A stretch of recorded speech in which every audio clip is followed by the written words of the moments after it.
Everyone, so I'm coming down with a cold, so I thought that I would try to get this recording done before I lose my voice, because I have a tendency to do that when I come down with upper respiratory infections. So we're going to try to get this done tonight.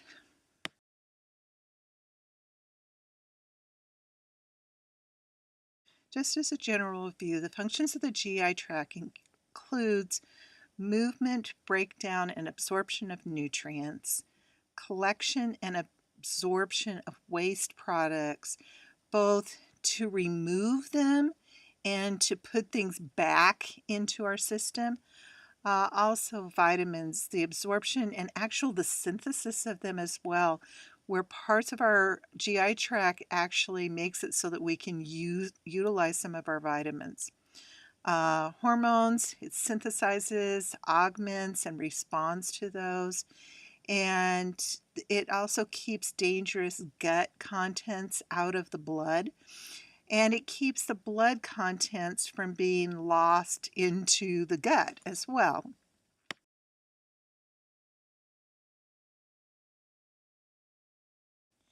If we start at the upper tract, which includes starting at the mouth, then moving on to the esophagus, and then down into the stomach.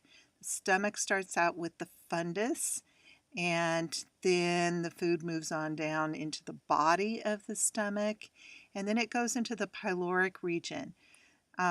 Within the pyloric region, we have the antrum, and then we go down to the pyloric sphincter. I want you guys to think about these things because I keep referring that when we get to peds, we're going to be studying different things, but there's specific pyloric disorders that happen with children. And so knowing how the GI system is put together really will help you when you get into peds. From the pyloric sphincter, we move down into the small intestine, and we start out with the duodenum. You will hear people say this word a million different ways. I've heard doctors say duodenum. I have heard them say duodenum. There's some other odd combos that I've heard as well. But that's the next area of the bowel, coming from the pyloric sphincter area. From there, we move down to the jejunum. At the jejunum is where the common bile duct empties, and also the main pancreatic duct empties within the jejunum. That's important to realize because if you think about it, those two areas are actually fairly close to the stomach. It's why we end up with green vomit, because when things start backing up, it backs up from the jejunum to the duodenum, and will go upward through the pyloric sphincter. After we get through the jejunum, we have the ileum. At that point, we start going into the lower bowel, and we have the cecum. At the meeting point between the ileum and the cecum, we have the ileocecal valve. That's something that's really important to remember as well, because especially as we're looking at the appendix and some of those kinds of things, if the ileocecal valve is involved, it can cause a lot of problems. Moving down from that area of the lower bowel, we go into the colon. The colon is divided into the ascending colon, and then that moves across the stomach through the transverse colon. And then we have the descending colon, which is, we're getting near the end of the intestinal tract. At that point, we have the rectum. And then after the rectum, we have the anal canal. And we'll talk about all of those a little more in detail in a little bit.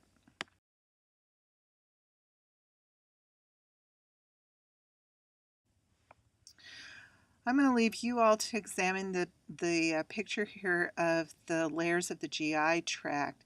I do want you to notice how the mesentery covers the GI tract. And in fact, it really connects it. A lot of people have this idea that the bowels just kind of sit there inside the stomach and swish around and move all over the place. But the bowel is actually very securely attached to the mesentery, and it's only when it's not fully attached to the mesentery that we start seeing some of the problems with volvulus and some of these other things.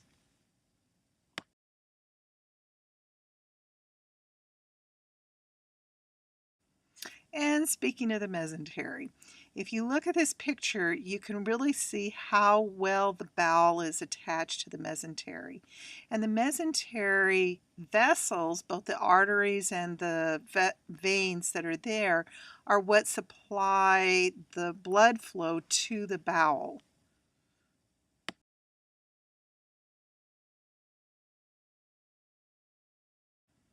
When we look at the GI movements, and of course, when we think about movements, we think about the bowel movements that go with it. The movement of the bowel is very rhythmic and has a tonic movement. We have the intrinsic nervous system that is in the enteric nervous system in the walls of the GI tract. And then we have extrinsic nervous system that's outside of the digestive tract. The extrinsic is part of the autonomic nervous system. The outer mesenteric and inner submucosal plexus controls the function of each segment of the GI tract. The parasympathetic and the sympathetic nervous systems both act on the GI tract. So if you remember, the parasympathetic system is the system of relax and digest.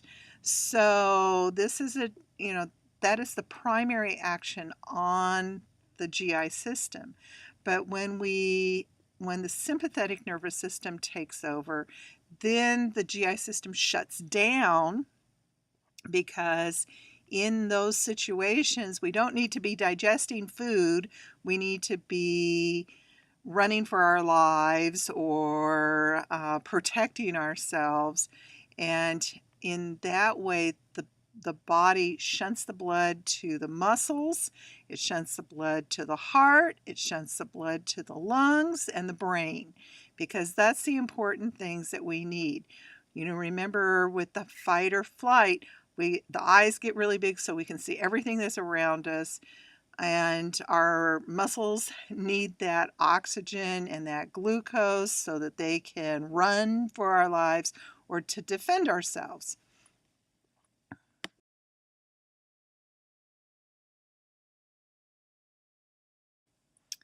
So let's start digesting some food.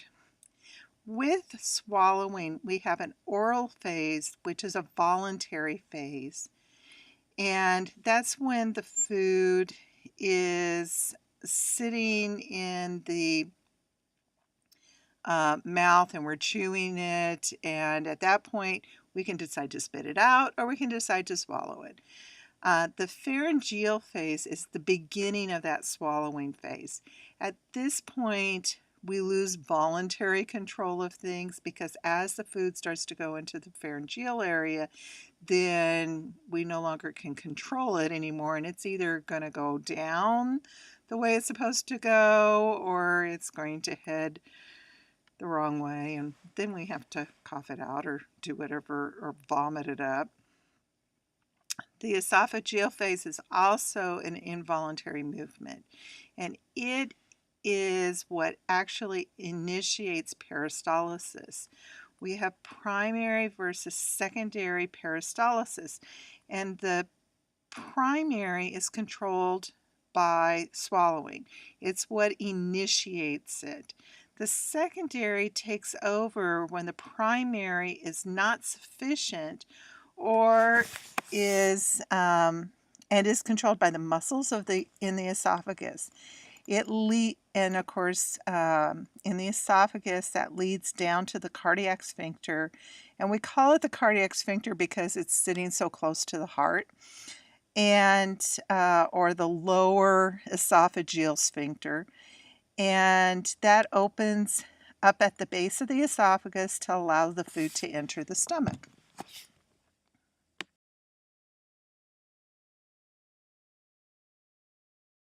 Gastric motility is also involved with peristalsis, and it starts at the top of the stomach and it runs in waves down to the lower part of the stomach. It actually there's actually kind of a return part where if the food is still too big, it gets pushed back up into the upper part of the stomach so that it can be broken down a little bit more. And so we say that it has a churning activity. The stomach wants those pieces of food to be as small as possible. And the result of this churning in the stomach is the making of what we call chyme, and CHYME. This moves down into the small intestine, and within the small intestines, we have segmentation and peristalsis happening. So if you look over at the picture on the right, you can see the segmentation contractions. And so one contracts, then the next one contracts, then the next one contracts, and the next one contracts, and we get what's known as a peristaltic wave. Well, even within that peristaltic wave, there's a little bit of the food going both directions. Most of it is going down to the next area, but a little bit of the food will come back. Think more visually with this, like if you had a big hunk of food sitting in this small intestine where part of it's in one segment, part of it's in another. It would sort of squish it in the middle, and as each one is squishing it, it would push it, but a little bit of it might leak back into the previous section. But overall, it's a moving along action that's happening. Once we get through the small intestine, as far as the motility is concerned, then we look at colonic motility. And we have hostration and propulsive mass movements. So if you think about it, basically in the colon, we've got the stool building up. And part of what happens in the large intestine is that more of the liquid part of the stool is being absorbed back into the blood system. And with that, we have the stool becomes more firm and solid. Then we have this propulsive mass going on. So in other words, we have mass there that needs to go out. I want you to also realize that we have both we have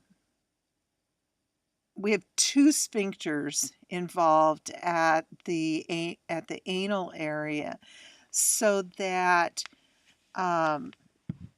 we actually have,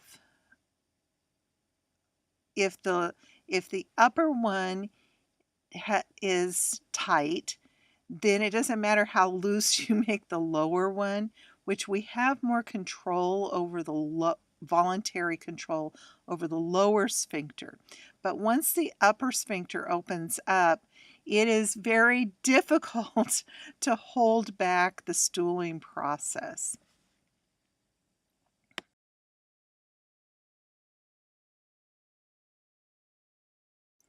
And now for just one of those general little pieces of information. If you're sitting to do your bowel movements, you'll notice that it's not a straight track going out the rectum.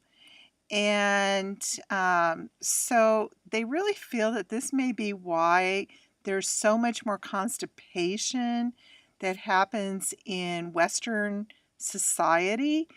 And if we were squatting like people do in India and some of these other countries, that we would actually have a healthier bowel pattern than what we do.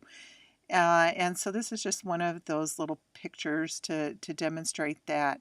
It also is why when people are constipated, they want to pull their knees up and get into a squatting position. There's actually now little, they look like little step stools that you put on either side of your toilet so that you can get yourself into a squatting position. So just one of those little FYIs I wanted to give you guys about that.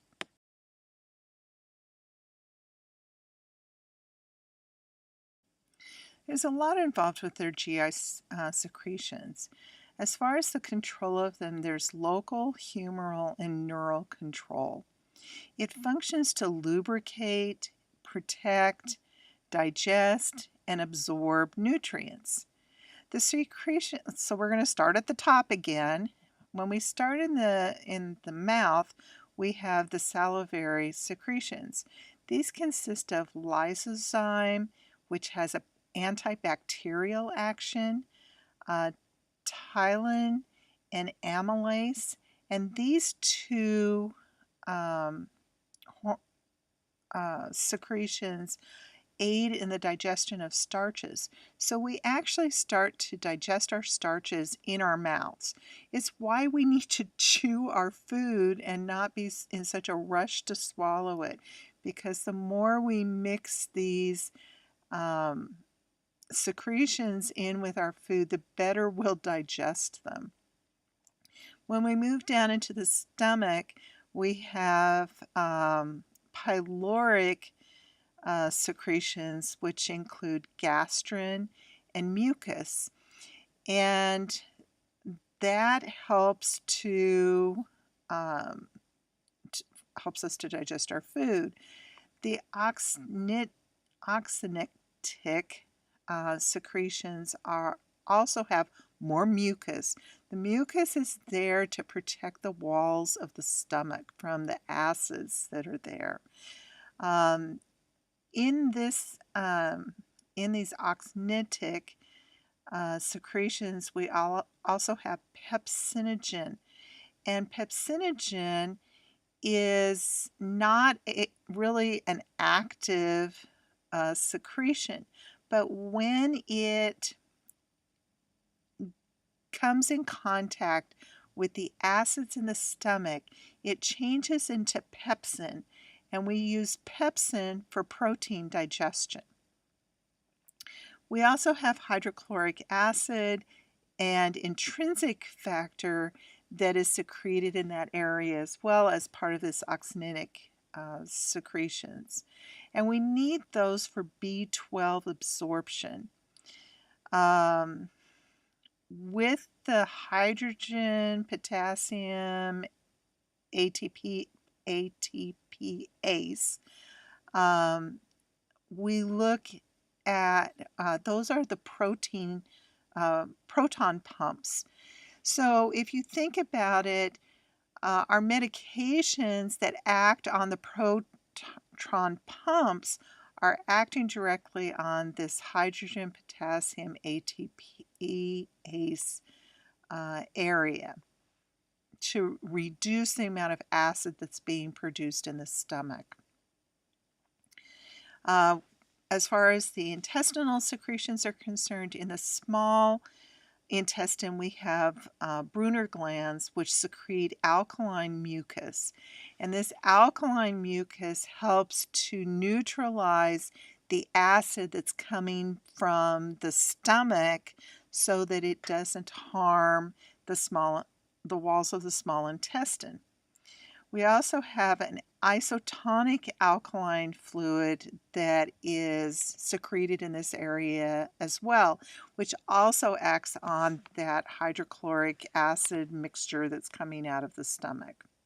We have peptidases, which help to digest proteins, the amino acids, and disaccharides, which actually split the sugars into their more basic elements. We also have mucin, and mucin lubricates the mucosal surface and protects it from mechanical injury. So if you end up swallowing something that's a little rougher on, that would be rough on that delicate tissue in the bowel, it's this mucin that is protecting it. So think about the fact that we don't usually chew corn all of the way through, and I'll just leave it at that. In the large intestine, secretes bicarbonate and more mucus, again for lubrication to help things move right along and out the other end.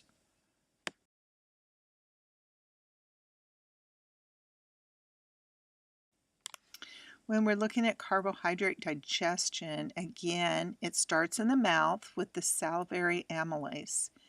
It works on the starch to turn it into a polysaccharide, and that turns into disaccharides. In the duodenum, the pancreatic amylase acts on the polysaccharides additionally and turns them into disaccharides. The brush border enzymes take the disaccharides and turn them into monosaccharides, and the monosaccharides are then able to be absorbed into the blood.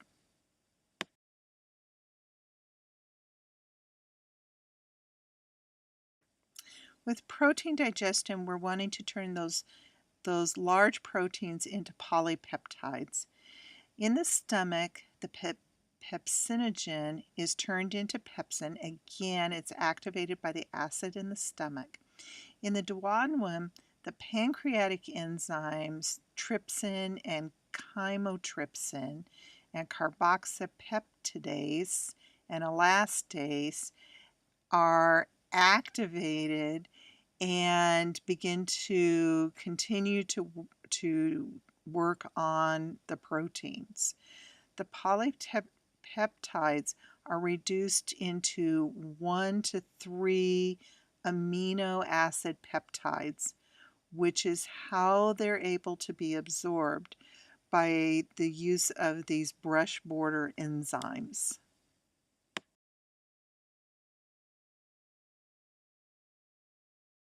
Digestion needs bile from the liver. The bile from the liver emulsifies the fats, and in doing that, it forms micelles.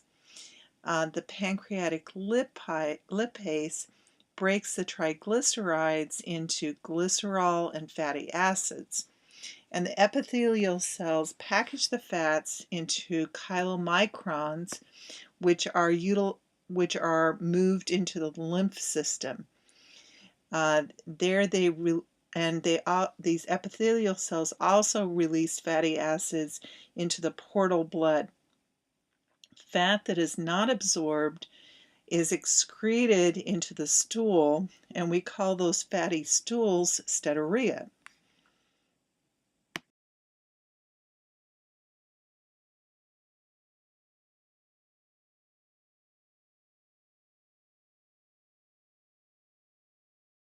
But about anorexia and nausea and vomiting.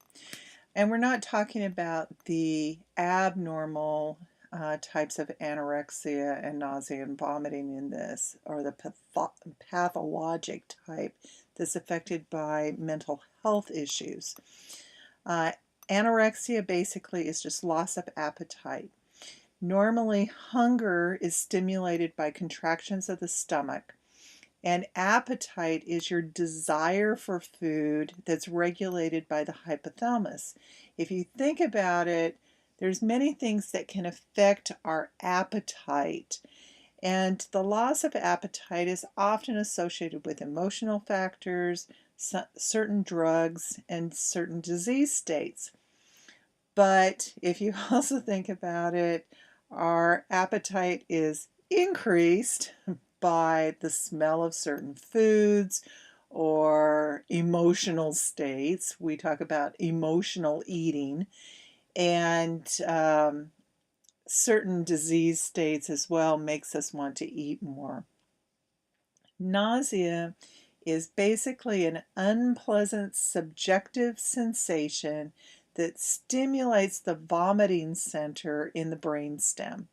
And yes, we have a vomiting center in our brainstem. And so with that, it causes distension of the duodenum, and it's an early warning sign of pathological processes. Vomiting is, on the other hand, is induced by the vomiting center being activated by irritants or indirect input. And when you think about irritants, think about things like bad food, bacteria, your emotions, or just or think about some of the really bad smells that can get you to gag and start to vomit. It's one of those things as nurses that we've got to get control over, because we can get some pretty nasty smells that can really get us going. Retching is the actions required for vomiting without anything coming up. And so if somebody's sitting there and they look like they're trying to vomit but nothing's coming up, they're retching.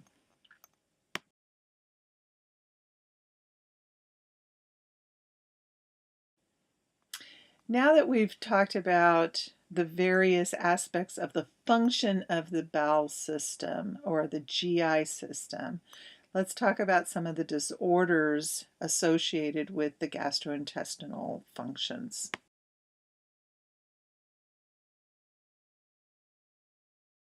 We'll start with disorders of the esophagus. Dysphagia is the word that we use for difficulty swallowing. Achalasia is the failure to relax. So in other words, the lower esophageal sphincter does not relax enough to allow food to empty. Now that doesn't mean that it completely doesn't relax, but it also just doesn't relax enough so that the food empties properly. The esophageal diverticulum are outpouchings of the esophageal wall. So you have these little indentations and places that can actually fill up with food in the esophageal areas.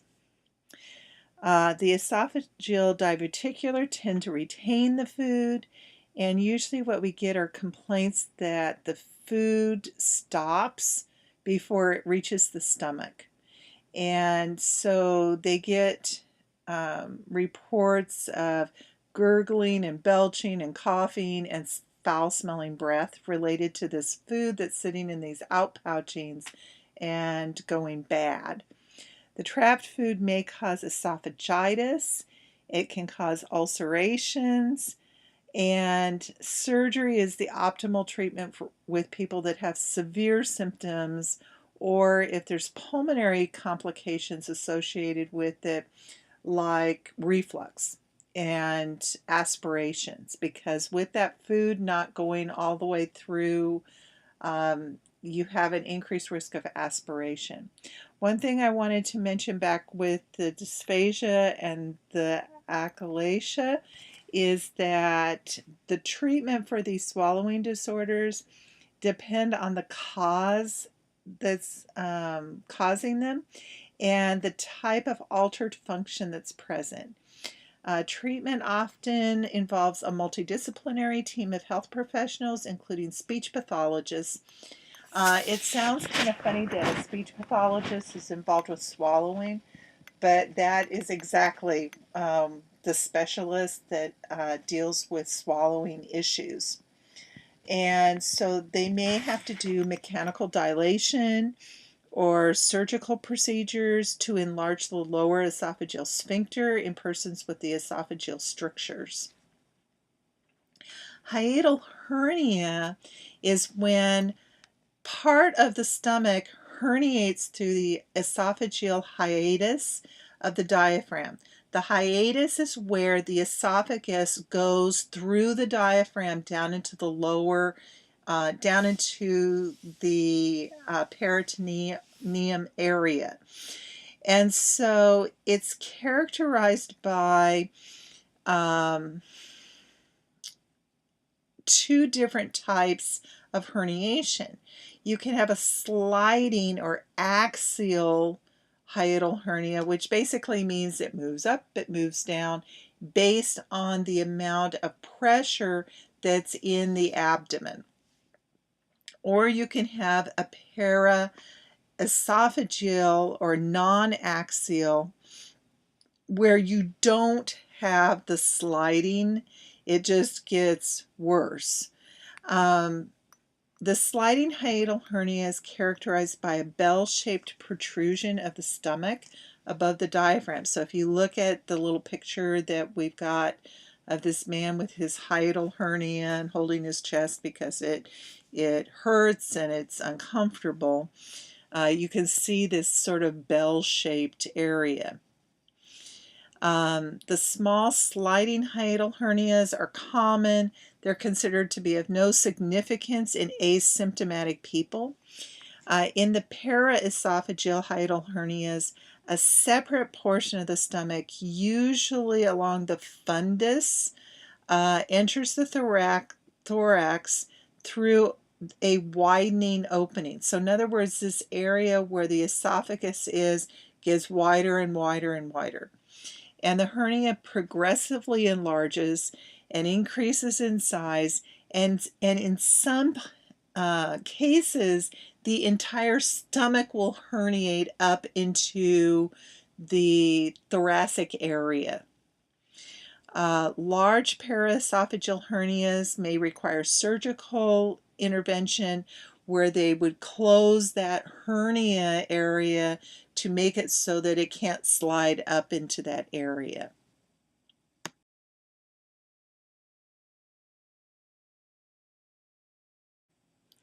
So we'll talk about the cancers that affect each area of the GI system as we're going through, rather than talking about all the cancers all at one time at the end. The adenocarcinomas typically arise with Barrett's esophagus, and often with long-standing GERD as well. It tends to occur more frequently in Caucasians, and it's 7 times more common in men than in women. The squamous carcinomas tend to occur in the middle of the esophagus and tends to be more common in places like Iran and central China, Hong Kong, Brazil, and South Africa. It's associated with nutritional deficiencies as well as polycystic hydrocarbon exposure, also with nitrosamines and other mutagenic compounds like those found in fungus-contaminated foods contribute to that. The symptoms of these esophageal cancers are dysphagia, is the most frequent complaint. It's apparent first with ingestion of bulky foods, and then it starts getting coming more often with soft foods, and finally with liquids. Unfortunately, it's a late manifestation of the disease, and other symptoms that go along with it are unintentional weight loss anorexia, fatigue, and pain on swallowing. So think about when you go to the doctor's office and how the doctor's offices will have the little forms you have to fill out, and they ask you if you've had a change in your weight, either going up or going down, that you didn't do on purpose. That's what they're looking for when they're asking those questions. As far as treatment of the cancer of the esophagus, surgical resection provides a means of cure if it's done in the early disease. And it's often done for palliation when it's done later in the disease. Remember, late cancer disease means that it's metastasized to other areas. So when they say that they're doing palliation, they're just trying to make people comfortable. The other things that they may do as well, radiation can be used as an alternative to surgery.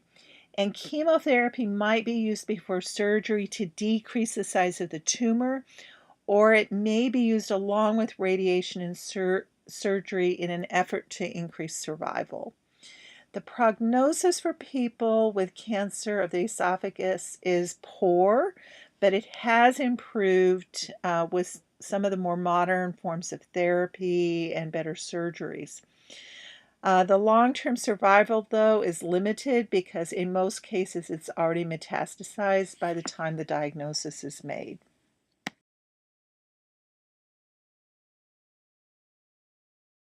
We're going to talk about gastroesophageal reflux disease, or GERD. One thing that we have to do right off the bat with somebody who's presenting with possible GERD is determine whether they have reflux or they have GERD. So reflux happens in everybody to some degree, but if there is persistent reflux of gastric contents into the esophagus, then it becomes gastroesophageal reflux disease, or GERD. And it's associated with a weak or incompetent lower esophageal sphincter that allows the reflux to occur. So what can happen with it is that as this reflux material goes up into the esophagus, there's not as much of the mucus up there that protects the walls of the esophagus as there is down in the stomach. And so you end up with an esophageal mucosal injury. The most frequent symptoms of GERD is heartburn, and it frequently is severe, occurring 30 to 60 minutes after eating. It's often made worse by bending at the waist, or if people lay down or lay back after they're done eating. So if you think about it, that classic activity of somebody getting in their recliner after dinner and sitting back with their legs up is going to make them at higher risk of having reflux. It's usually relieved by sitting upright, and often the heartburn occurs during the night. And what will happen with a lot of people is that they're sleeping just fine, but they get into a really flat position. And when they do that, then it makes it just easier for the acid material to reflux up into their esophagus. And in some cases, it will reflux all the way up into the back of their mouth. And they wake up with that acid in either high up in their esophagus or even in the back of their mouth. Because of its location, the pain can be confused with angina. The reflux of the contents also may produce respiratory symptoms like wheezing, a chronic cough, and hoarseness. So again, if you think about this acid coming up and going into the back of somebody's mouth or into the pharyngeal area, then it makes sense that it's going to cause irritation and inflammation in the back of the throat and around the larynx, and cause a vasoconstriction or a constriction of the airway that would give you a wheezing. Diagnostically, it's done with X-ray studies using contrast materials like barium.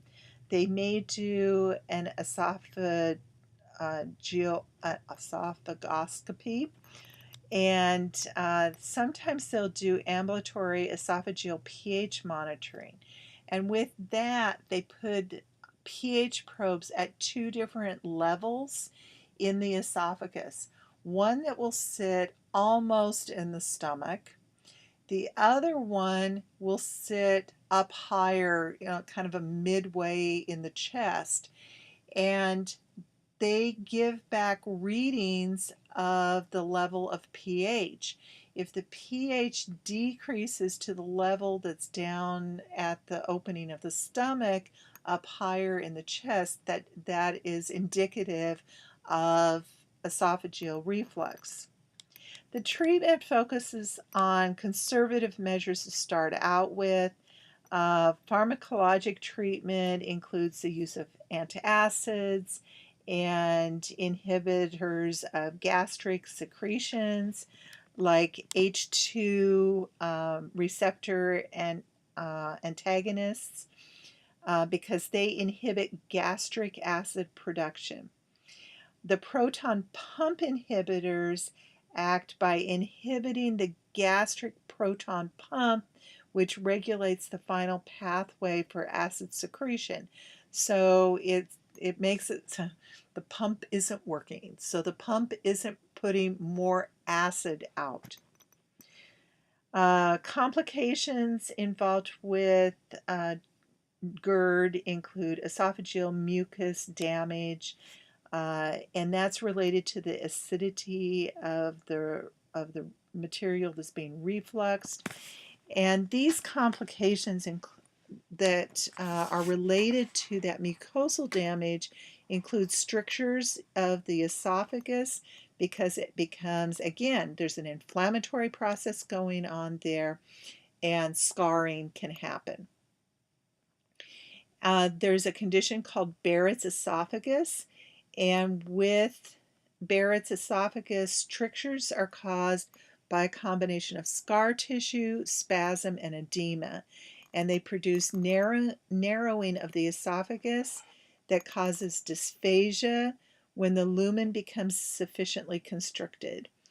The diagnosis of Barrett's esophagus is based on endoscopic evidence of abnormal mucosa above the level of the gastroesophageal junction.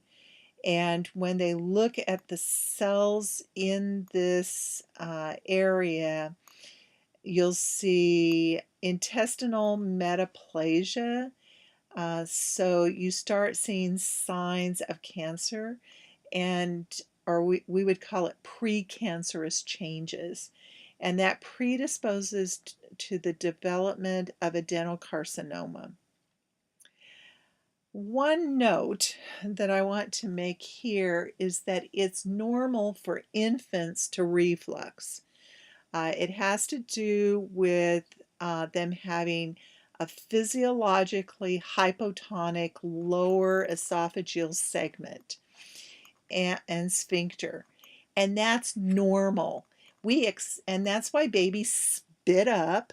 And they'll sit there, and sometimes they'll spit up and they're looking just as happy as they can be as they basically are vomiting. And the LES tightens up around 9 to 10 months of life.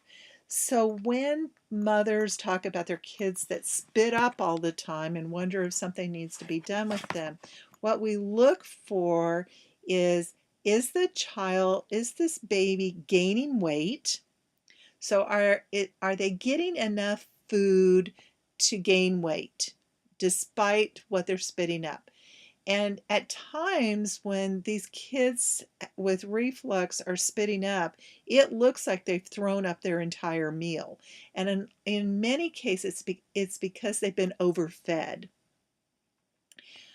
So are they gaining weight?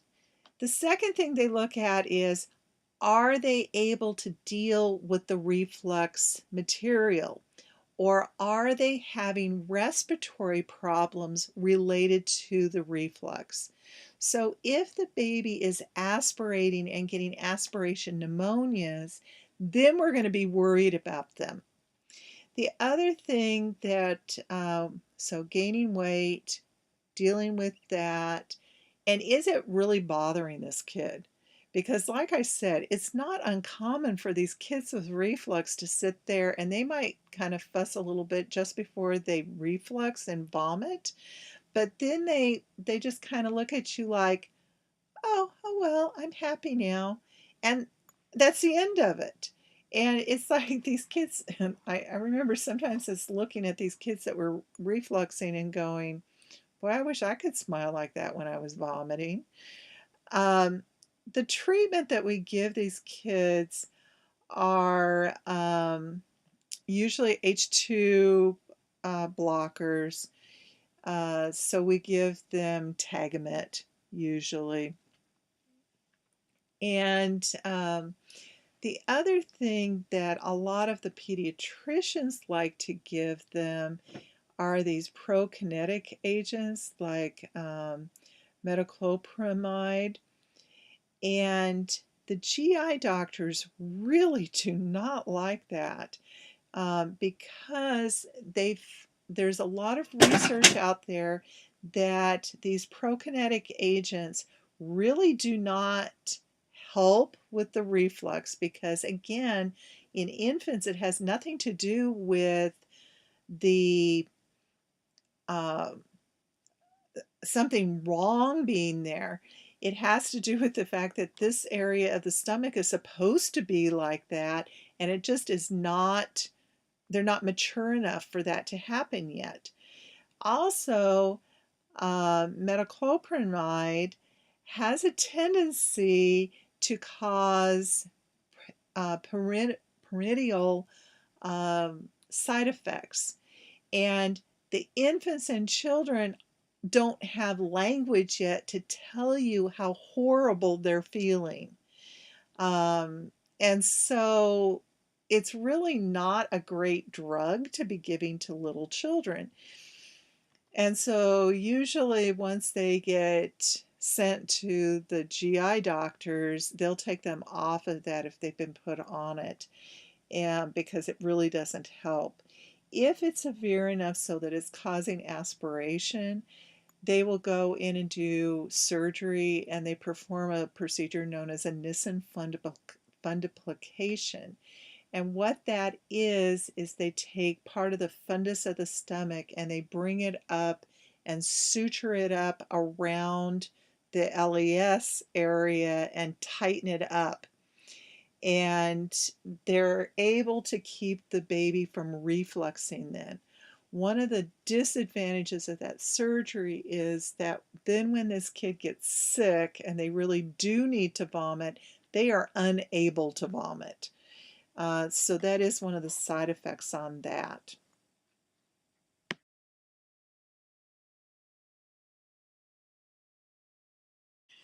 When we look at disorders of the stomachs, acute gastritis is the most common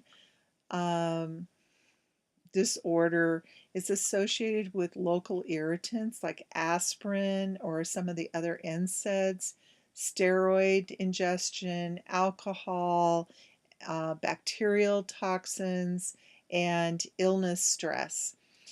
Acute gastritis is usually a self-limiting disorder, and once you stop taking the medications, you'll get complete regeneration and healing of the gastric mucosa after a couple days.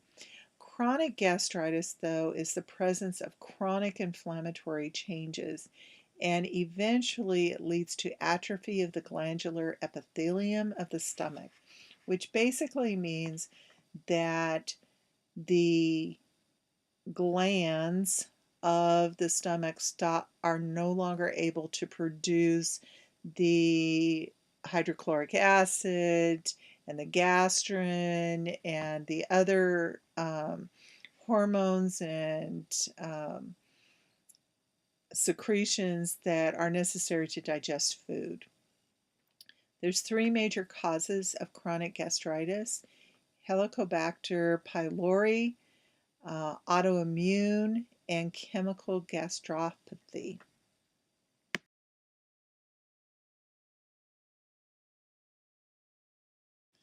Helicobacter pylori is a gram-negative rod, and it damages the stomach lining by producing a continuous inflammatory reaction. This leads to atrophy or metaplasia that leads to peptic ulcers, and that leads to increased risk of gastric adenocarcinomas and low-grade B-cell gastric lymphoma. It is the major cause of ulcers, and the second most common cause is NSAIDs. The diagnosis is done by non-invasive testing for the presence of H. pylori infection. And the way they do that is a urea breath test or a fecal antigen test. The blood tests are done to obtain serological titers for H. pylori antibodies. Can also be done, but what's really interesting is these urea breath tests, because they are extremely accurate, and the H. pylori produces this urea gas that when you exhale, they'll be able to test for it. The serologic test can establish that the person has been infected with H. pylori, but it can't distinguish how recently the infection occurred. As far as treatment, the goal is to completely eliminate that organism. And current treatment requires combination therapy, which basically means they're going to be on at least 2 antibiotics, clarithromycin, amoxicillin, or metronidazole, combined with a proton pump inhibitor, because the H. pylori likes that acid. And because they mutate rapidly, it's really easy to develop antibiotic-resistant strains.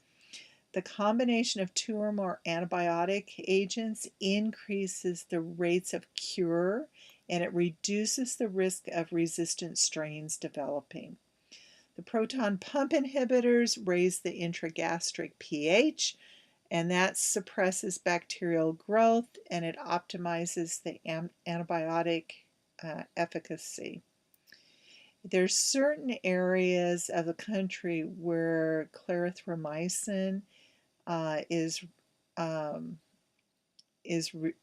or that the pylori is resistant to the clarithromycin, and so they actually put them on a 4-drug therapy that includes a bismuth in those parts of the country.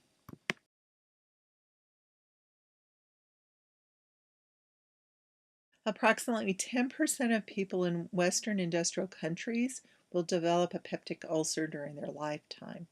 A peptic ulcer can affect one or all the layers of the stomach or duodenum. The ulcer may penetrate only the mucosal surface, or it can extend into the smooth muscle layers, and occasionally it penetrates the outer wall of the stomach. And that results in stomach contents going out in the peritoneum. It's common for there to be spontaneous remissions and exacerbations. The two most common infections that are associated or reasons for things happening is an infection with H. pylori or with the use of aspirins or NSAIDs. The symptoms are pain, which is described as burning, gnawing, or cramp-like, and it's usually rhythmic and frequently occurs when the stomach is empty, between meals, or at 1 or 2 o'clock in the morning. And the pain is usually located over the small area near the midline of the epigastrum, near the xiphoid. And it may radiate below the costal margins into the back and rarely to the right shoulder. Superficial or deep epigastric tenderness and voluntary muscle guarding may occur with more extensive lesions. An additional characteristic of ulcer pain is that it's periodic. The pain tends to occur at intervals of over weeks or months, and then it stops, and then it starts back up again, and it occurs daily for a period of several weeks, and then it stops again. Characteristically, the pain is relieved by food or antacids. The diagnosis is based on laboratory findings of hypochromic anemia and occult blood in the stools, which indicate the bleeding that's happening with it. Endoscopy or gastroscopy or duodenoscopy can be used to visualize the ulcer area and obtain biopsy specimens to test for H. pylori. Also, they do that to exclude malignant diseases. So when they take these culture or biopsies, they're looking for the H. pylori, but they're also looking for cancerous cells. The treatment is pharmacologic treatment, focusing on getting rid of that H. pylori, if that's the cause, relieving the ulcer symptoms, healing that ulcer crater. If the aspirin or NSAIDs have caused it, definitely they need to be avoided if possible. And with current therapies aimed at neutralization of gastric acid and inhibition of gastric acid, they'll use the H2 antagonists and the proton pump inhibitors. So they also look at promotion of mucosal protection, and most of the ulcers heal within a matter of weeks. Occasionally surgery is needed, but that's usually when the ulcers are especially large or they've started to leak into the peritoneal cavity. The Zollinger-Ellison syndrome is a rare condition. It's caused by gastrin-secreting tumors or gastriomas, and it's most commonly found in the small intestine or the pancreas gastric acid areas, and it reaches levels that the ulceration becomes inevitable. The increased gastric secretion causes symptoms related to the peptic ulcer, and diarrhea may result from hypersecretion of acid or the activation of intestinal lipase and impaired fat digestion that occurs with decreased intestinal pH. So remember, the intestine is not supposed to have a low pH. It's supposed to have a more normal pH in it because it has all that alkaline mucus and fluid being produced in it. Most gastriomas are solitary. Occasionally there's multifocal nodules that are potentially resectable. Over 2/3 of gastriomas are malignant, and 1/3 have metastasized by the time they diagnose them. Stress ulcers are especially common in people that have had large surface area burns, people that have had trauma, are septic, have acute respiratory distress syndrome, severe liver failure, or some major surgical procedure. There's a Cushing ulcer that's related to it that consists of gastric, duodenal, and esophageal ulcers that come up with people that have intracranial injuries or intracranial operations or tumors. And they're thought to be caused by hypersecretion of gastric acid that results from stimulation of the vagal nuclei by the increased intracranial pressure.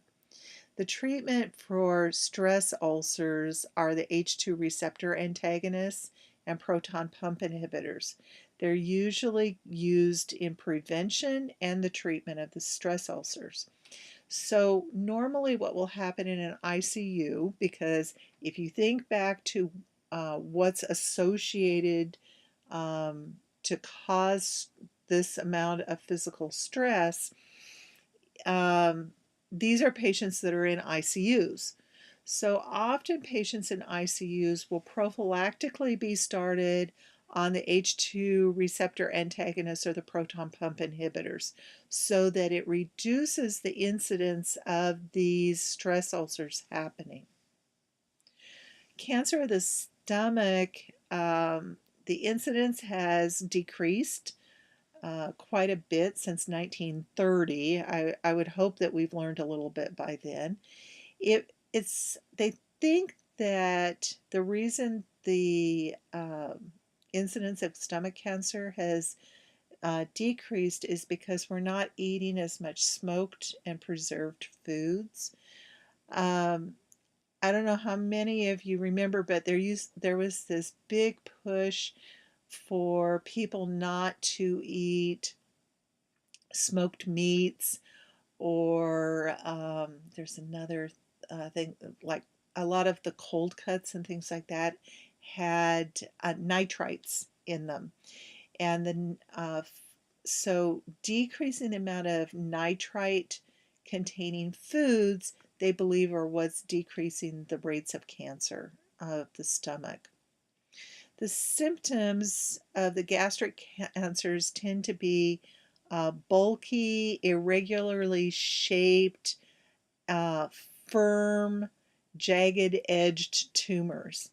And unfortunately, most of the stomach cancers are asymptomatic until late in their course. And as you recall, late in your course means a higher risk of metastasis.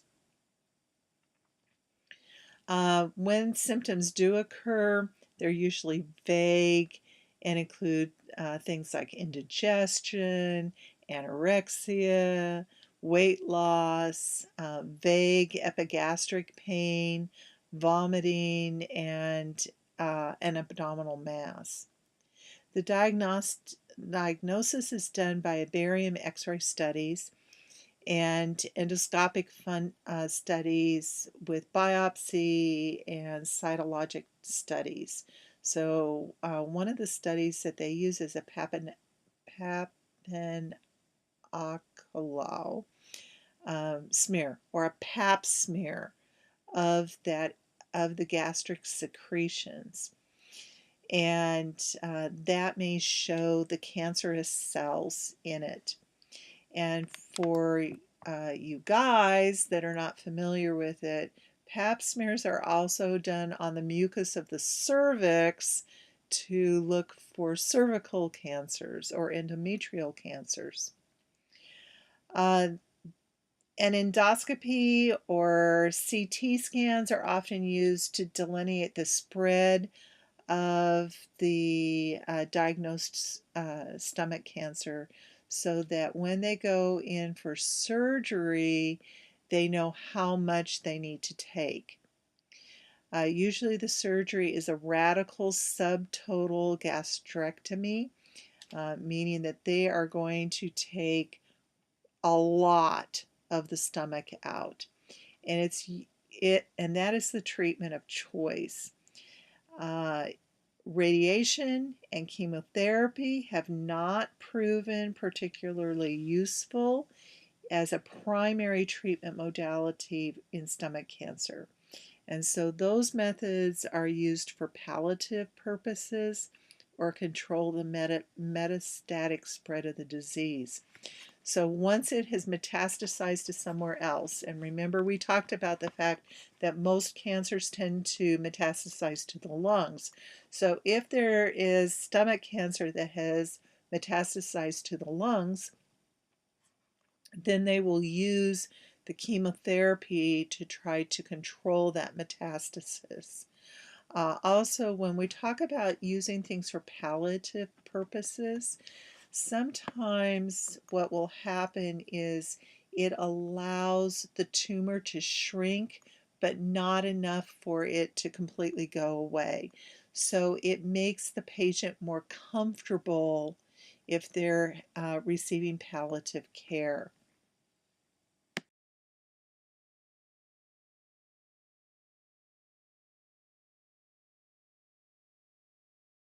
For the big fancy diagnosis statement about irritable bowel syndrome, it is a functional gastrointestinal disorder characterized by a variable combination of chronic and recurrent intestinal symptoms not explained by structural or biochemical abnormalities. So, in other words, we just don't really know what's wrong with these people. Women tend to be affected more than men. Menarche is often associated with the onset of the disorder, and women frequently notice an exacerbation of symptoms during their premenstrual period. And so that suggests that there's a hormonal component involved with it. What happens is there's persistent or recurrent symptoms of altered bowel function, complaints of flatulence, bloating, nausea, anorexia, constipation or diarrhea, and anxiety or depression. The hallmark symptom of IBS is abdominal pain that is relieved by defecation, and it's associated with a change in the consistency or frequency of stools. Now, there's a lot of medications that are being developed for IBS, and there's commercials now about people that are standing waiting outside of bathrooms and they really got to go. There's also commercials about, there's one right now where the girlfriend is with her parents waiting on her boyfriend because she doesn't know if he's going to show up or not. And he has taken this med, and so now his IBS or Crohn's or whatever it is that he has is so much better. So that's why they say that the abdominal pain that's relieved by defecation, these people like to know where the bathrooms are all the time because they just never know when one of these urgencies is going to hit them and they're going to need to have a bathroom. The diagnosis is commonly, there's a diagnostic criteria that requires that there's continuous or recurrent symptoms of at least 12 weeks duration, although those 12 weeks don't have to be consecutive weeks, of abdominal discomfort or pain in the preceding 12 months, or with 2 or 3 accompanying features like relief with defecation, onset associated with change in bowel frequency, or an association with a change in the form or appearance of the stool. The treatment focuses on methods of stress management, particularly those related to symptom production. Reassurance is important, and usually there's no special diet that's indicated. Although adequate fiber intake usually is recommended, and avoidance of offending dietary substances like fatty and gas producing foods, alcohol, and caffeine containing beverages may be beneficial as far as the symptoms are concerned. There's various pharmacologic agents, including antispasmodics and anticholinergic drugs that have been used with varying success in treating the disorder.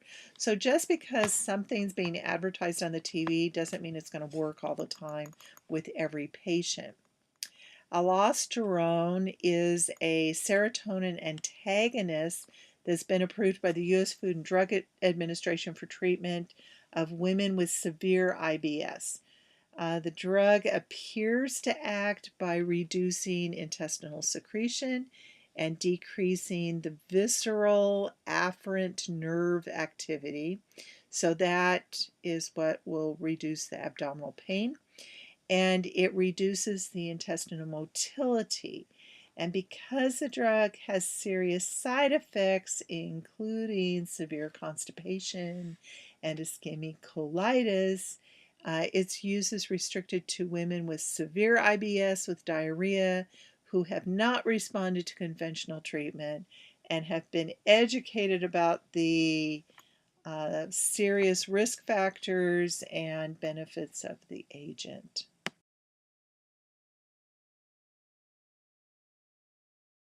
We're going to talk a little bit about inflammation of the intestines.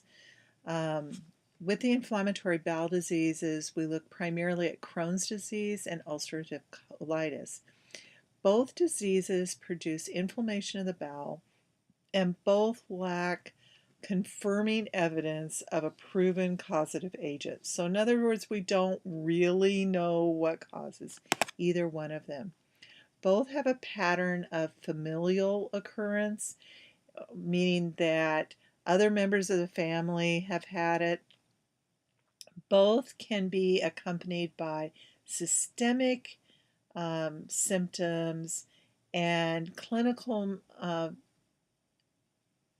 symptoms of both Crohn's and ulcerative colitis are ultimately the result of activation of inflammatory cells with inflammatory mediators that are causing nonspecific tissue damage. Both of the diseases are characterized by remissions and exacerbations of diarrhea, fecal urgency, and weight loss. Acute complications like intestinal obstructions can develop during periods of fulminant disease. Fulminant means when the disease is extremely active. The distinguishing characteristics of Crohn's disease and ulcerative colitis are on the table 29.1. So what I would do if I were you is to go over that table and look how, what one disease does compared to the other disease. The systemic symptoms include axial arthritis affecting the spine and the sacroiliac joints, articular arthritis affecting the large joints of the arms and legs, inflammatory conditions of the eye, usually uveitis, skin lesions, particularly things like erythema nodosum, uh, inflammation of the mucous membranes of the mouth, so we call that stomatitis. Blood disorders like anemia and hypercoagulability, and inflammation of the bile ducts. In children, we see growth retardation, particularly if the symptoms stay around for long periods of time, so that the nutrient intake has not been adequate. With Crohn's treatment, we look at focusing on terminating the inflammatory response and promoting healing. maintaining adequate nutrition, and preventing and treating complications. The nutritional deficiencies are common in Crohn's disease because of the diarrhea and steatorrhea and other malabsorption processes. So, a nutrient diet that's high in calories and vitamins and proteins is recommended. When we talk about high calorie diets, that does not mean junk food. That means food that is high calorie and high in nutrition.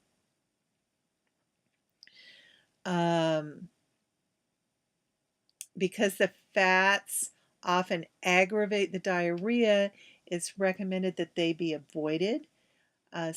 When they're having exacerbations, they put them on elemental diets.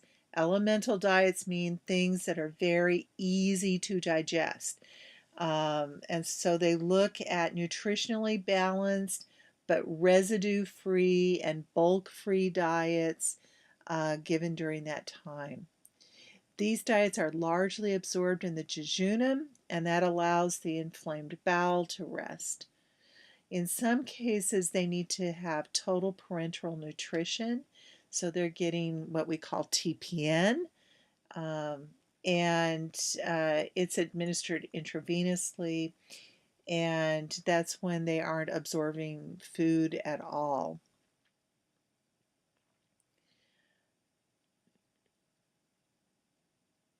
The 5-amino salicylic acid agents and corticosteroids, antibiotics, immunosuppressant drugs like methotrexate and anti-tumor necrosis factor therapies like infliximab or adalimumab are often the medications that are utilized for them.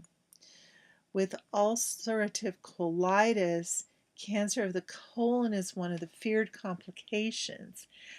Because of the relatively high risk for development of cancer, they do regular annual or biannual, meaning twice a year, surveillance colonoscopies with multiple biopsies for people with extensive colitis. And they usually start that at 8 to 10 years after diagnosis. As far as treatment is concerned, they look for measures to control acute manifestations of the disease and prevent recurrence. Some people with mild to moderate symptoms are able to control their symptoms just by avoiding caffeine, lactose, highly spiced foods, and gas-forming foods. Fiber supplements can be used to decrease the diarrhea and the rectal symptoms, and surgical treatments like removal of the rectum and the entire colon with the creation of an ileostomy or an ileoanal anastomosis may be required for persons who don't respond to medications and conservative methods of treatment. The medications that are used in the treatment of ulcerative colitis are similar to those used for Crohn's disease, and they include non-absorbable 5-ASA compounds, and the corticosteroids are used selectively to lessen the acute inflammatory response.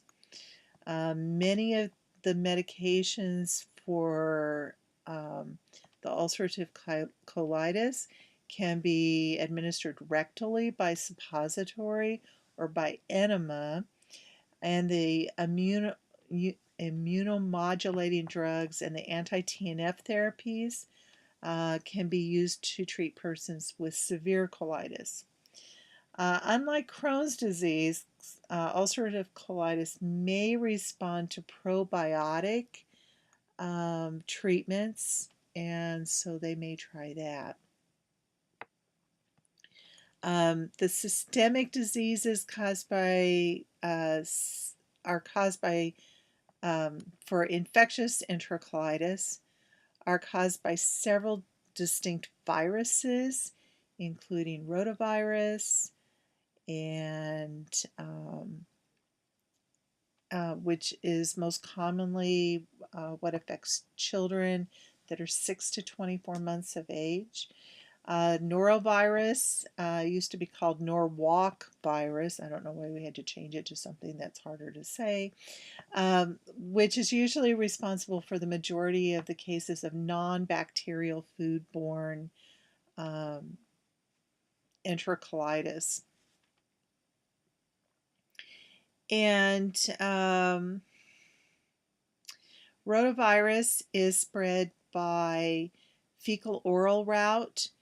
Outbreaks are common in children in daycare centers. The virus is shed before and for days after the clinical illness. There's very few infectious virions that need to cause the disease in a susceptible host. The rotavirus infection typically begins after an incubation period of less than 24 hours with mild to moderate fever and vomiting, followed by an onset of frequent watery stools. Between the fever, the vomiting, and the stools, these kids get dehydrated very rapidly, especially the infants.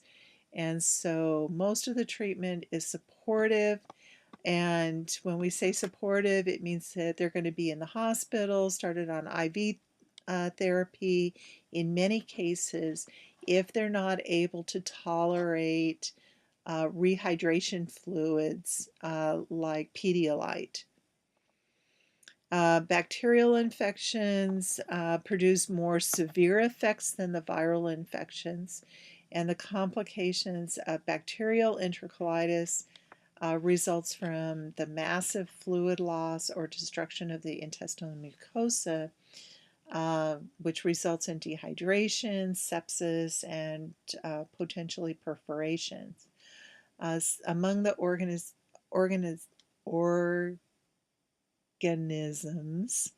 that cause bacterial enterocolitis, Staph aureus, which produces toxins, is associated with food poisoning. Shigella produces toxins. E. coli, Shigella species, non-typhoid Salmonella, Campylobacter, and two particularly serious forms of bacterial enterocolitis are caused by C. difficile and E. coli O157H7. With C. diff, you get treatment with broad-spectrum antibiotics that predisposes to the disruption of normal protective bacterial flora in the colon, and so that can actually make the diarrhea worse. Occasionally they'll do gastrointestinal surgery and manipulation, and when they do that, that increases the risk of getting C. diff, as well as having prolonged stays in healthcare facilities. If you have a serious underlying disease or you're immune compromised or you're getting older in age, it increases your risk of developing C. diff infections. Also, people that are on proton pump inhibitors are at an elevated risk, as well as peripartum women and heart transplant recipients.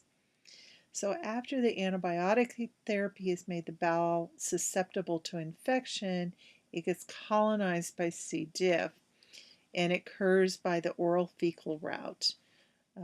So in other words, people are not washing their hands well.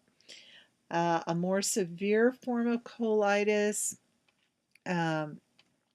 happens with pseudomembranous colitis and is characterized by a inflammatory membrane that lays over the area of mucosal injury. And that doesn't sound all that bad, but what it does is it causes bowel blockage.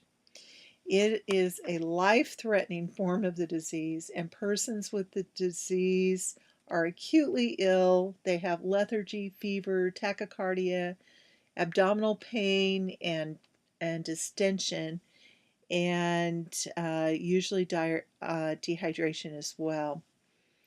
The smooth muscle tone of the colon may be completely lost, and it results in toxic dilation of the colon. And so prompt therapy is needed to prevent perforation of the bowel. Patients with C. diff infection should be put on contact precautions and placed in isolation in a room with a bathroom, or if that's not available, they can be put in a room with other patients that have C. diff. The treatment is immediate discontinuation of antibiotic therapy and specific treatment aimed at eradicating the C. diff. So even though we take them off the one type of antibiotic therapy, we put them on a specific therapy for C. diff.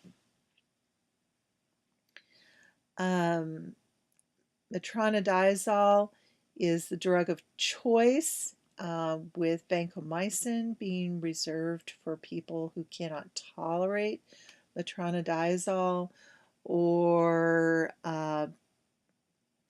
also patients with C. diff infection.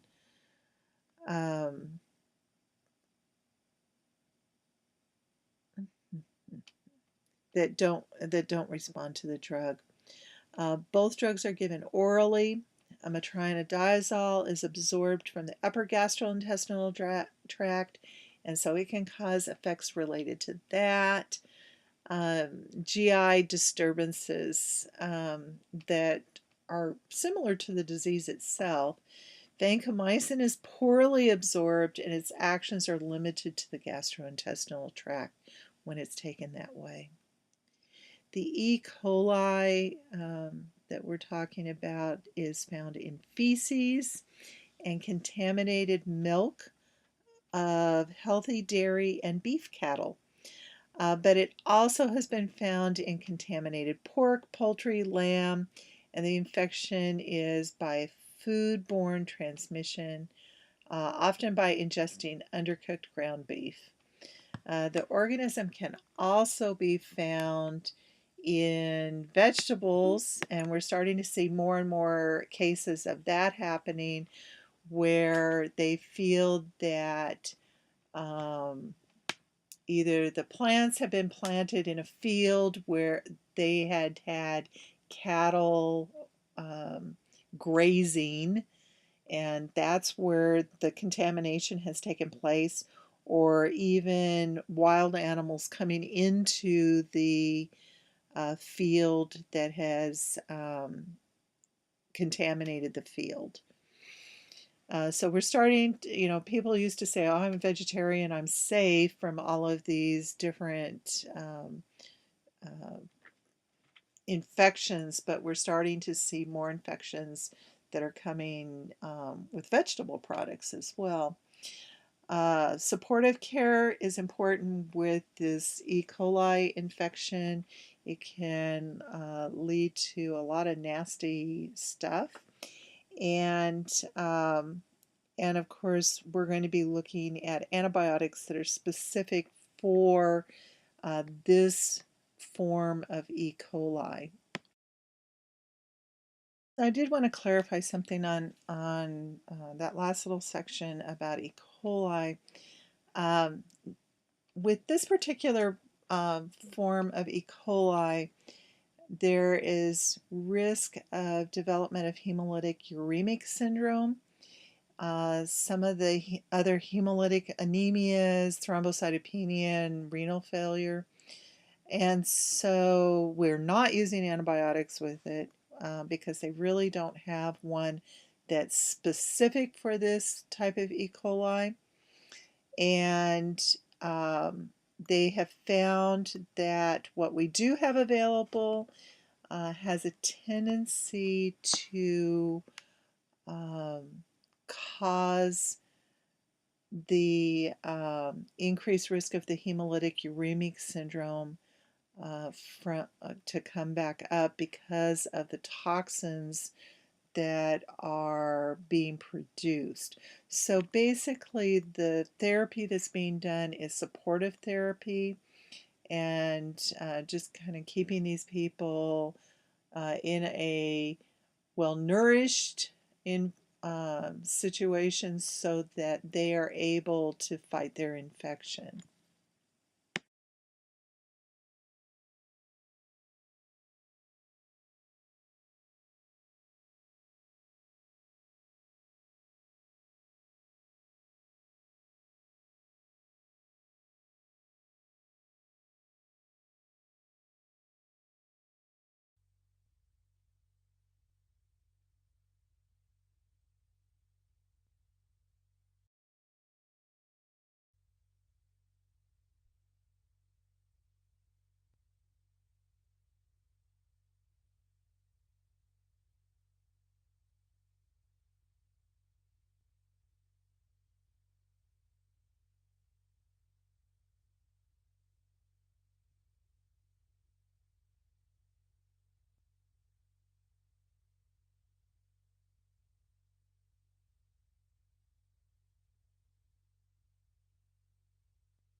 Here about diverticular disease and appendicitis.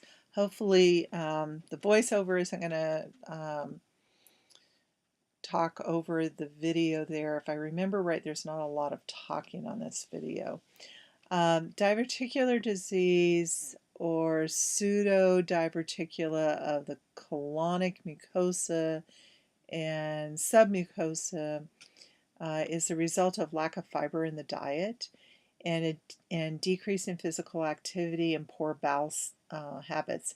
Specifically, people who hold it too long, along with some of the effects of aging. All of these things contribute to the development of this disease. This is one of those diseases that are first world problems, not third world problems. The symptoms are ill-defined lower abdominal discomfort, a change in bowel habits, either diarrhea or constipation, bloating, and flatulence. The diverticulitis is a complication that happens. So in other words, the inflammation of these diverticula are what happens. So if you were looking down an endoscope, you would see all these little holes in the wall of the bowel. And this is the diverticulums. And so what ends up happening with them is stool gets stuck in these holes. And as you can imagine, they sit there and continue their digestive processes in these little holes. And I saw some rather gross and disgusting pictures of stools stuck in these little holes as I was looking for a picture to show you what these diverticula look like. But I decided not to share those gross and disgusting pictures with you. The diagnosis of the disease can be confirmed by CT scans or ultrasound studies. The CT scans are the safest and most cost-effective method because of the risk of peritonitis. We don't use the barium enema studies, and endoscopy should be avoided in patients who are suspected of having acute diverticulitis. Sometimes on the flat abdominal x-rays, you can detect complications that are associated with the acute diverticulitis, like when some of these little diverticuli break into the peritoneal cavity. Treatment is to prevent symptoms and complication, and that includes using bulk in the diet and using bowel retraining so that the person has at least one bowel movement each day. Acute diverticulitis is treated by withholding solid food and administering a broad spectrum antibiotic. Hospitalization may be required for persons who show significant inflammation and are unable to tolerate oral fluids or have significant comorbidities. So when we think about comorbidities with diverticulitis, we would be thinking about diabetes or some other type of endocrine disorders or things like that.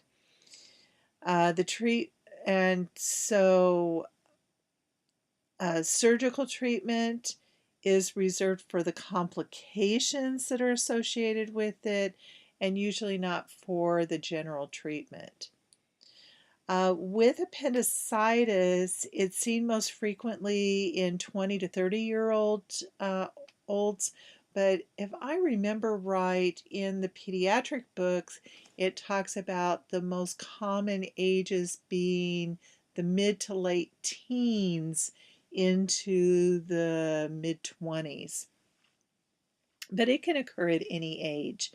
The appendix becomes inflamed and swollen and gangrenous, and eventually it perforates if you don't treat it. And they don't really know what causes it, but they think that what causes is that it gets obstructed by a hard piece of stool. We call those fecaliths. In other words, like a stone of fecal matter, or to twisting on its pedicle, because it sort of hangs by a smaller attachment. And so the symptoms are abrupt.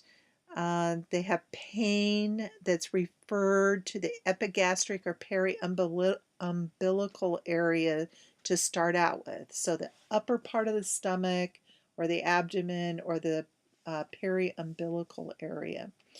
And the pain is caused by stretching of the appendix during the early inflammatory process. At approximately the same time that the pain appears, there are 1 or 2 episodes of nausea and vomiting. And the pain becomes localized at that point to the lower right quadrant. And we talk about the McBurney's point when we're talking about that area. There's usually an elevation in temperature and white blood count greater than 10,000 with 75% or more of polymorphonuclear cell or PMNs. If you palpate the abdomen, it usually reveals deep tenderness in the right lower quadrant, which is confined to the small area that's approximately the size of a fingertip. And it's usually located approximately at the site of the inflamed appendix. A person with appendicitis often is able to place their own finger directly over the tender area. One of the features of their pain is they get what's known as rebound tenderness. So that's pain that occurs when pressure is applied to the area and then released suddenly. It causes a spasm of the overlying abdominal muscles, and treatment is surgical removal of that appendix. Complications include peritonitis, especially if it has ruptured, and localized periappendiceal abscess formation, and if it's ruptured, you can have sepsis as well. So this video is of a appendectomy using endoscopy, and that is the surgical treatment of choice. And so enjoy watching them cut and cauterize everything so that they can get that appendix out of there.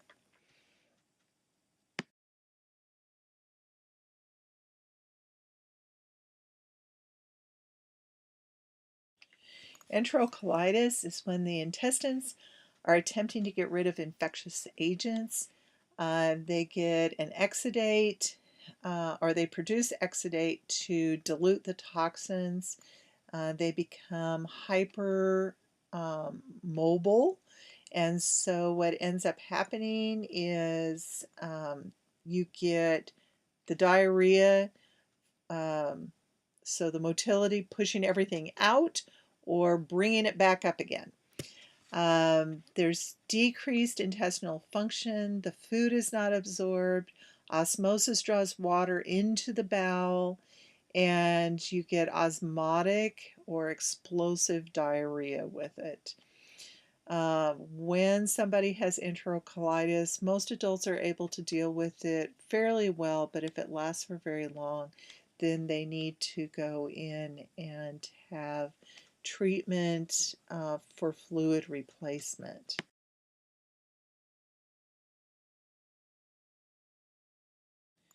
I'm not going to spend a lot of time talking about diarrhea and constipation, but basically diarrhea is increased water in the stool. There's both non-inflammatory and inflammatory versions of diarrhea, also osmotic and secretory types. The drugs, in most cases, people just need to have oral replacement therapy to replace the fluids that they're using. It usually can be treated at home.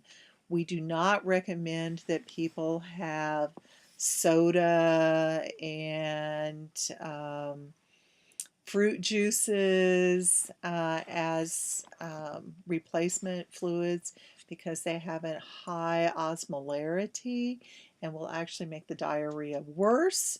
And so what's recommended is things like Pedialyte that has electrolytes in it, a little bit of glucose in it, so they're very well absorbed. And just FYI, when we talk about the things not to give, Gatorade is one of those things too, because it has such a high sugar content that will cause the osmotic diarrhea to get even worse. The drugs that are used to treat diarrhea include diphenoxylate, which is Lamodal, or loperamide, which is Imodium. They are both opium-like drugs. Please don't get this confused. They are not opium, but they have characteristics that are similar to opium. And so these drugs decrease the gastrointestinal motility, and they stimulate the water and the electrolytes to be absorbed. There's also adsorbents like kaolin and pectin. They absorb the irritants and the toxins in the bowel so that they can be pooped on out. So these ingredients include many of the over-the-counter antidiarrheal preparations because they absorb the toxins and they're responsible for certain types of diarrhea.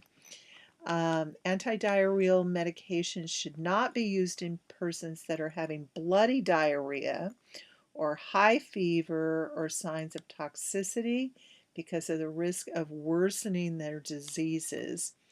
Antibiotics are usually not given for diarrhea unless they have identified a pathogen that is going to be that antibiotics are going to work with. In fact, in many cases, diarrhea is being caused by a virus, and so antibiotics are worthless for it anyway.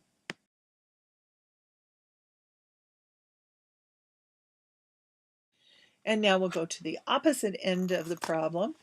And with constipation, we have decreased water in the stool, and we have normal transit constipation. So, in other words, it's not that things have slowed down, it's just that there's not as much water in it. Slow transit constipation has to do with water in the stool being reabsorbed into the bloodstream. And so the stool, it's taken so long for it to get through that it's lost all of its fluid. And then there's other disorders that are related to defecation as well. For instance, Hirschsprung's disease is an extreme form of slow transit constipation. Hirschsprung's is when the ganglion cells of the distal bowel are absent because of a defect that occurred during embryonic development. And the bowel narrows at the point that lacks the ganglion cells. And most persons with this disorder present in infancy or early childhood. In fact, usually we know ahead of time that these kids are going to come out with Hirschsprung's disease. But it depends on how much of the colon is affected. Another name for Hirschsprung's disease is megacolon because the area above the non-ganglionic areas gets really huge. And but if the area without ganglion isn't very big, they may not have any symptoms at all during infancy, and they won't do any kind of surgery or anything because they try to preserve as much bowel as possible. And so they may have some symptoms later on in life. The defecatory disorders are most commonly due to dysfunctions in the pelvic floor or the anal sphincter.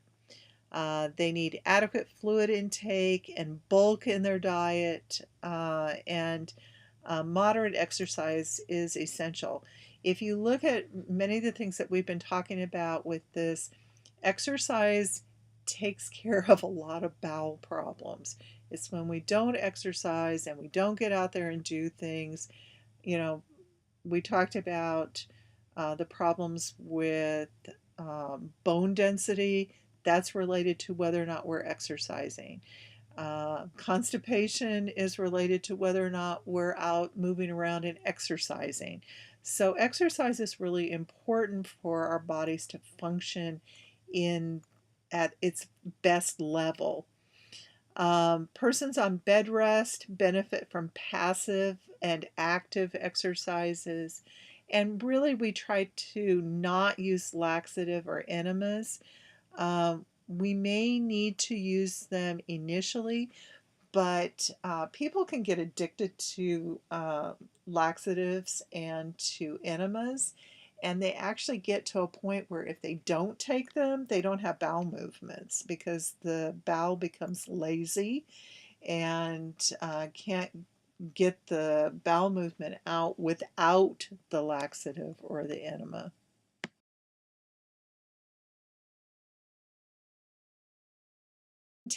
Intestinal obstruction can be mechanical or it can be paralytic. And with mechanical obstruction, it means that there is something that is causing the um, obstruction to happen. Ex For instance, an external hernia, like an inguinal hernia, a femoral or umbilical hernia, or postoperative adhesions, can be a cause for intestinal obstruction. So if you look at the pictures, the the picture off to the right hand side is of an inguinal hernia. And so that piece of bowel has dropped down the inguinal canal into the scrotum, and that is the most common. Men tend to be much more prone to having those happen. And it becomes a surgical emergency when that happens because there is a sphincter like area in the inguinal canal, and if that decides to close down, it will, they call it incarcerate the hernia. And basically, with that happening, it restricts blood flow to that section of the bowel that has dropped down into the inguinal canal.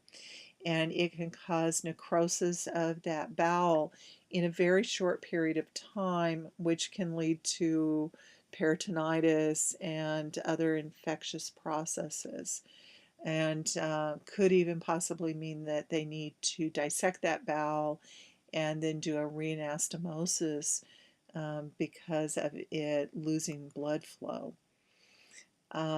Usually what we see with mechanical obstruction is severe colicky pain. Borgimus is the sounds that our stomachs make. And you may hear an audible high-pitched peristalsis and peristaltic rushes. Um, uh, you can often actually look at the abdomen and see the intestinal movements, the peristaltic waves, on just by looking at the abdomen. Less common causes are strictures, tumors, foreign bodies. Intussusception is when the bowel telescopes onto itself. That is your picture in the upper left corner of that illustration. So usually that happens with the large bowel telescoping over the small bowel. Um, and that can cause the same kind of problems because you've got if it remains that way, it can develop edema, and the edema will cause a loss of circulation in that area of bowel. Another one that happens is called a volvulus, And a volvulus is a complete twisting of the bowel on an axis that's formed by its mesentery. Often, a volvulus is related to a problem of attachment of the bowel to the mesentery during fetal development. There's 3 different times during fetal development or embryonic development where the bowel comes up into the umbilicus area. It stays up there for a brief period of time, and then it comes down and attaches to the mesentery. And then another little piece goes up, and when it comes down, it attaches to the mesentery. If it doesn't attach to the mesentery, then that increases the risk of a volvulus happening. I have seen cases where when they opened up the baby, they thought that there was just a simple volvulus. They get inside, and all but a very small amount of the bowel was dead inside of this baby. You would have never known looking at the baby from the outside that there was any problem with it at all, but almost the entire bowel was dead inside because of a volvulus that occurred high in the intestinal tract. That baby, I mean, there's nothing that you can do for it. They can't live on TPN for the rest of their life. And literally, it's just a matter of time before they die. Uh, and I've also seen volvuluses happen because of other bowel issues. So it's not like it happens every day, but it is a fairly common finding. The paralytic obstructions often are associated with continuous pain, and when you go to listen to the abdomen, it's completely silent. You don't hear any bowel sounds at all with a paralytic intestinal obstruction.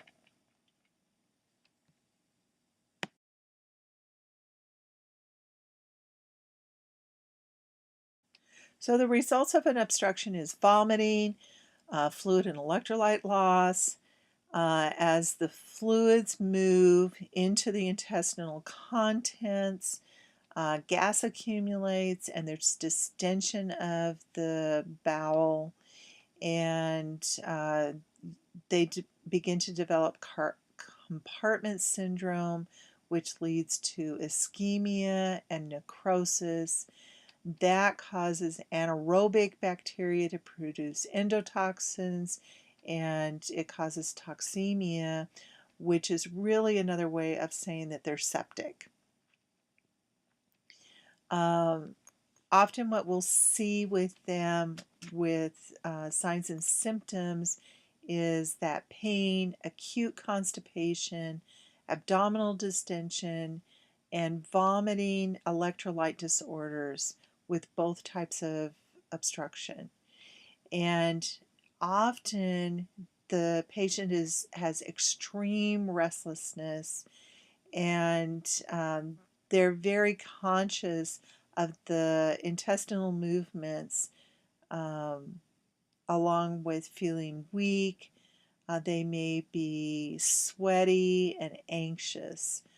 Most cases of adynamic obstruction, which means that they don't have any movement at all, responds to decompression of the bowel with a nasogastric suction and then correction of fluid and electrolyte imbalances. Strangulations or complete bowel obstructions require surgical interventions, and it is better for somebody to go in and find out that it's a minor thing that they really can't do anything about, that the obstruction is caused by a little bit of edema or something like that, than for them to go in and find out the entire bowel is dead. So often they'll do exploratory surgeries if they suspect that there's bowel obstruction.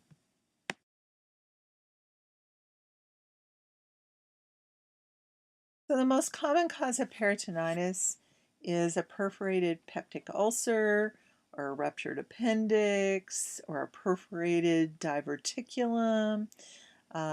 If there's gangrenous bowel or a pelvic inflammatory disease or gangrenous gallbladder are the most common causes. And in addition, if there's been abdominal trauma or wounds to the abdomen, that can cause peritonitis as well. Normally, pain and tenderness are the most common symptoms. The pain is usually more intense over the inflamed area. And the person with peritonitis usually lies really, really still. They are not going to move because any movement aggravates the pain. Breathing is often shallow as well because they don't want to use any of their abdominal muscles.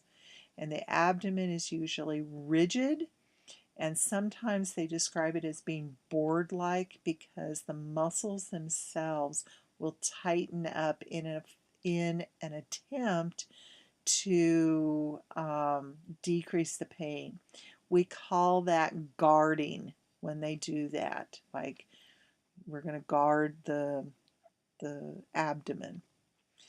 Vomiting is also common. Usually there's an elevated fever and elevated white blood count.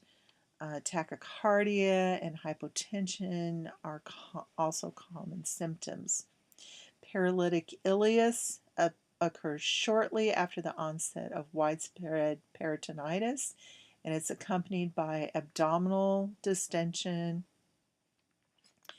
One of the most important manifestations is translocation of extracellular fluid into the peritoneal cavity and into the bowel as a result of the bowel obstruction.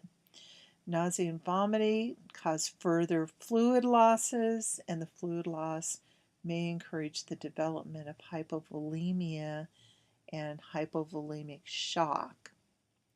The treatment is to prevent the inflammatory response from getting worse and to correct the fluid and electrolyte imbalances that are developing. You also want to minimize the effects of the paralytic ileus and the abdominal distension. So these patients are placed NPO. An NG tube is put down and the NG is put to suction. It's used to decompress the bowel and to relieve the abdominal distension. Fluid and electrolyte replacement is essential, and they're prescribed based on electrolyte evaluations that are done pretty consistent, pretty much close together. Antibiotics are given to combat infection, and narcotics are needed for pain relief. Surgical interventions may be needed to remove an acutely inflamed appendix or to close the openings in a perforated peptic ulcer.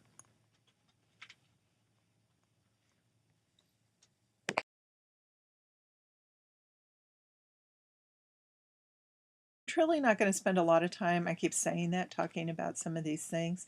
Malabsorption syndromes are related to disturbances that impair one or more phases of nutrient absorption, whether it's intraluminal digestion or terminal digestion or lymphatic transport. It results in weakness, muscle wasting, and weight loss despite normal or even excessive caloric intake. The general symptoms include diarrhea from the nutrient malabsorption and intestinal secretions, flatulence, bloating, abdominal cramps, and weight loss. One of the hallmarks of malabsorption is steatorrhea. So they have fatty, bulky, usually yellow or gray, and foul-smelling stools. Along with the loss of fat in the stools, there's failure to absorb fat-soluble vitamins, and that can lead to easy bruising, bleeding because of vitamin K deficiency, and as well as bone pain and the possibility of developing fractures and tetany from vitamin D and calcium deficiency.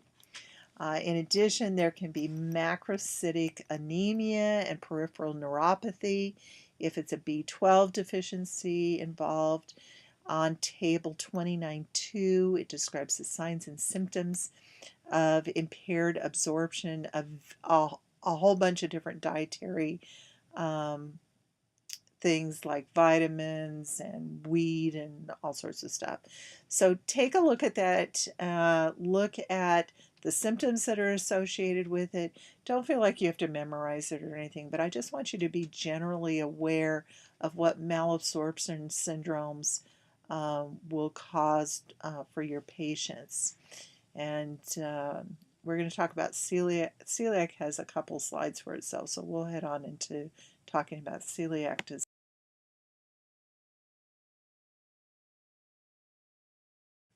Celiac disease is one of the most common genetic diseases, and it affects the affected people share the MHC11 allele. It's a T cell mediated reaction to gluten components, and so they produce antibodies that causes an inflammatory reaction, and that leads to the loss of the small intestinal villi, and that leads to malabsorption. So what we see in infants and young children, they generally present with diarrhea, abdominal discomfort, and distension, failure to thrive, and occasionally severe malnutrition. Beyond infancy, the manifestations tend to be less dramatic. Older children may present with anemia. They tend to be short. They have dental enamel defects, constipation, other GI types of problems. And with adults, women constitute about 75% of newly diagnosed cases of celiac disease. The classic presentation in adults is diarrhea, which can be accompanied by abdominal pain and discomfort. Rather than symptoms related to severe malnutrition, adults tend to present with anemia, accelerated osteoporosis, and osteomalacia. The primary treatment of celiac disease is removing gluten and related products from the diet. Just a reminder that gluten is the primary protein in wheat, barley, and rye, so none of that for these people.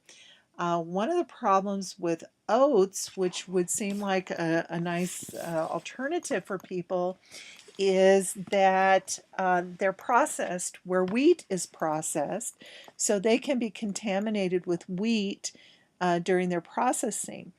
And so, unless it says that it is non-gluten or processed in a plant where there's no wheat or gluten there, people with celiac disease should not be eating oats. But they can have rice, they can have corn, things like that.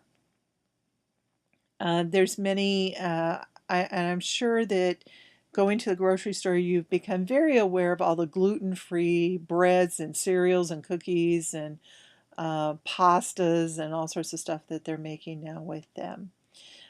Basically, they can eat all the meat and vegetables and fruit and dairy products that they want because they don't have any gluten in them, as long as they've not been contaminated during processing. Complete exclusion of dietary gluten generally results in rapid and complete healing of the intestinal mucosa. I have a friend in Kentucky that her daughter was having all of these GI complaints, and she was always having stomach aches and things like that, and they kept trying to figure out what was wrong with her. And finally, they diagnosed celiac disease. And because it's an inherited or genetic disease, they tested all of the other kids in their family as well and discovered that every single one of their kids had celiac disease. It's just that the older one had a more severe form of it. Not only that, but mom and dad got tested and discovered that, if I remember right, both of them also had celiac disease. So my friend had to go from all the normal ways that she was used to cooking to a completely and totally new way of cooking. Things that, she basically had to go through all of her cupboards, get rid of all of the gluten that was in her house once this diagnosis was made.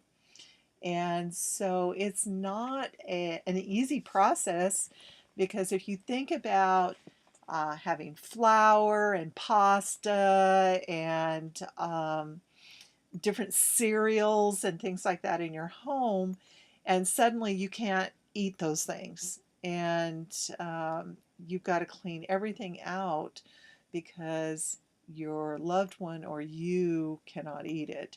So it's really quite a process, and it took her quite a while to figure out what she could buy and what she couldn't buy.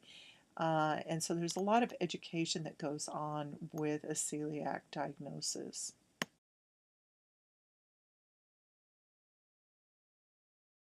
When we look at colorectal neoplasms, there's a lot of misinformation that's out there about these. So adenomas are adenomatous polyps. And the polyps that they find in the colorectal area are frequently benign. They tend to be tubular and bilious or tubobilious. They arise from the mucosal epithelium of the intestine, and even though they have the neoplastic cells, they are considered a precancerous cell.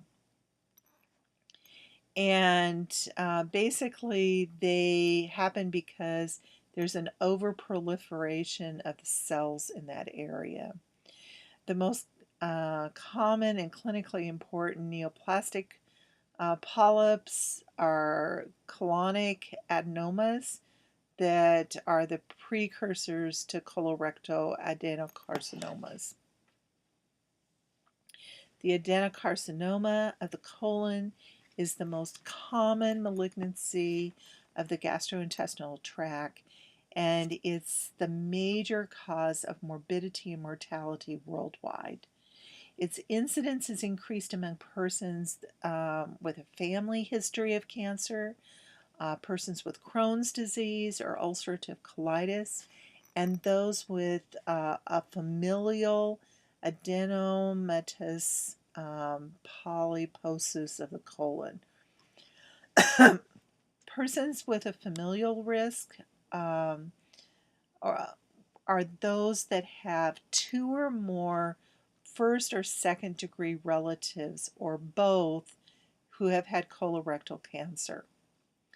Diet is thought to play a significant role, and so attention has focused on dietary fat intake and refined sugar intake, and the lack of fiber and the lack of protective vitamins like A, C, and E in the diet.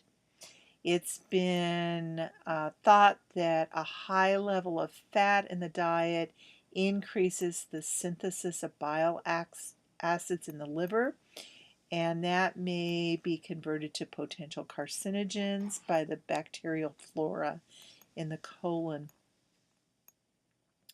Also, that the colonic bacteria is enhanced by high density levels of refined sugar.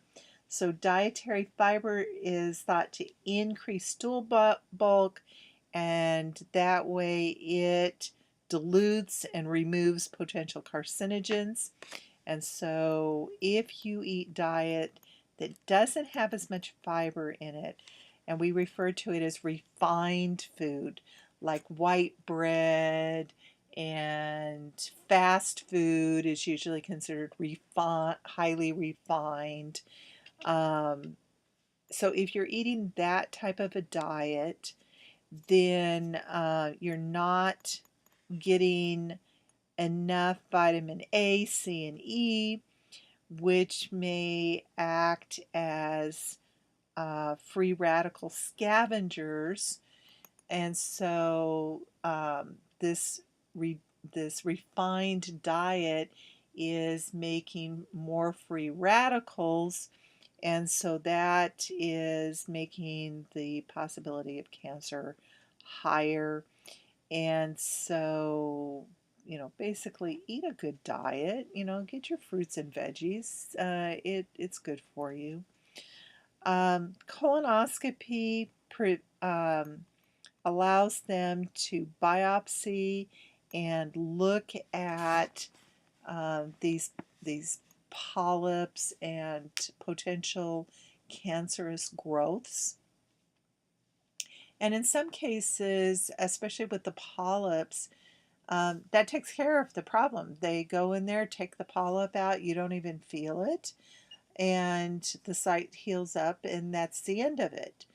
In other cases, more polyps may develop, and so it's recommended that people over the age of 50 get a colonoscopy every 10 years as a check for development of polyps, since they're precancerous, and to be able to look at the cells of any abnormal growth that may be in the colon.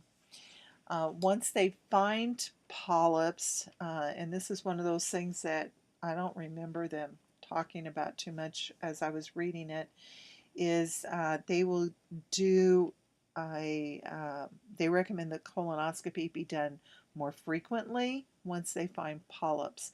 So they may want to do a colonoscopy every 5 years instead of every 10 years, because they feel like once a polyp has appeared, it's more likely that additional polyps are going to appear, and then that increases the risk of cancer being found there. Usually the symptoms that are associated with it is a change in bowel habits, diarrhea or constipation, sometimes a sense of urgency or incomplete emptying of the bowel. Pain is usually a late symptom, along with bleeding from the rectum, usually with stooling. And so usually it's the bleeding that brings people in, but that's really a late sign. And often there's metastasis that's already occurred by the time those symptoms appear.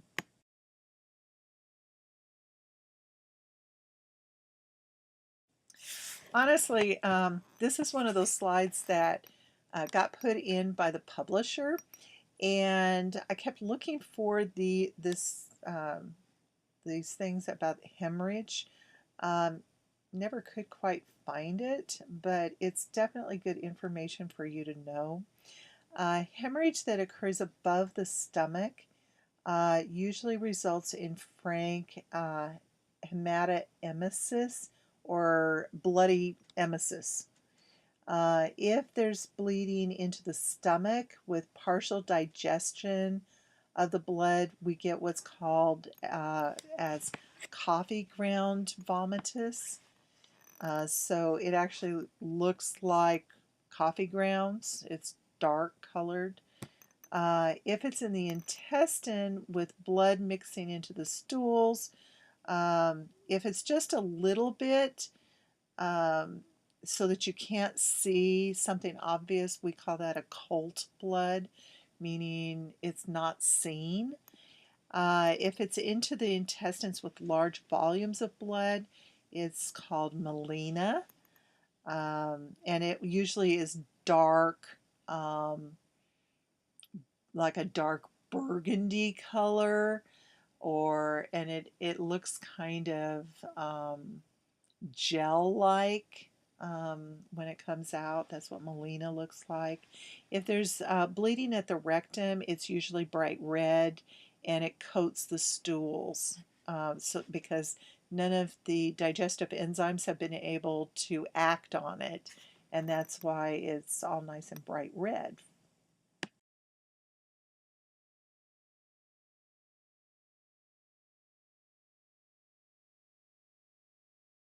So we're going to move on to the liver and the biliary system. Approximately 300 milliliters of blood per minute enters the liver through the hepatic artery, and another 1,050 milliliters per minute enters by way of a valveless portal vein. The venous blood delivered by the hepatic portal vein comes from the digestive tract and the major abdominal organs, including the pancreas and the spleen. The portal blood supply carries nutrition and toxic materials that have been absorbed in the intestines. And the blood cells and their breakdown products from the spleen also come through the portal system. In addition, insulin and from the pancreas in the right and in right heart failure, in which the pressure in the vena cava increases, blood actually backs up and it accumulates in the liver.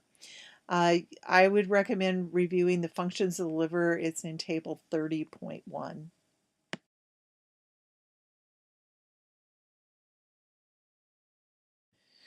So the bile canalicula are at the back of each of the hepatic cells, and bile is released into the bile canaliculi. The bile is carried to the bile duct, and then it goes on to the gallbladder.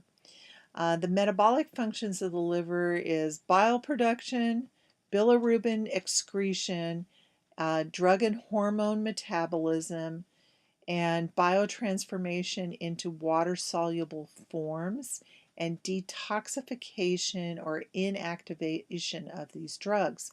So if you think about some of the things that we've talked about in pharmacology, this is where it all comes together, because we talked about the first pass effect, where the drug concentration has been decreased by the liver. So think again about how much blood is being circulated through the liver, and so that really explains why so much of the drug concentrations are being affected by the action of the liver.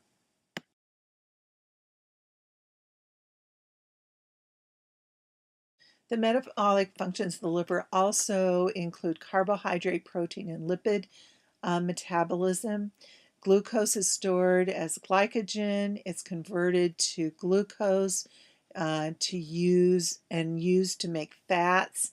It's formed from amino acids and other substrates. The lipids are oxidized for energy and synthesized and packaged into little lipoproteins.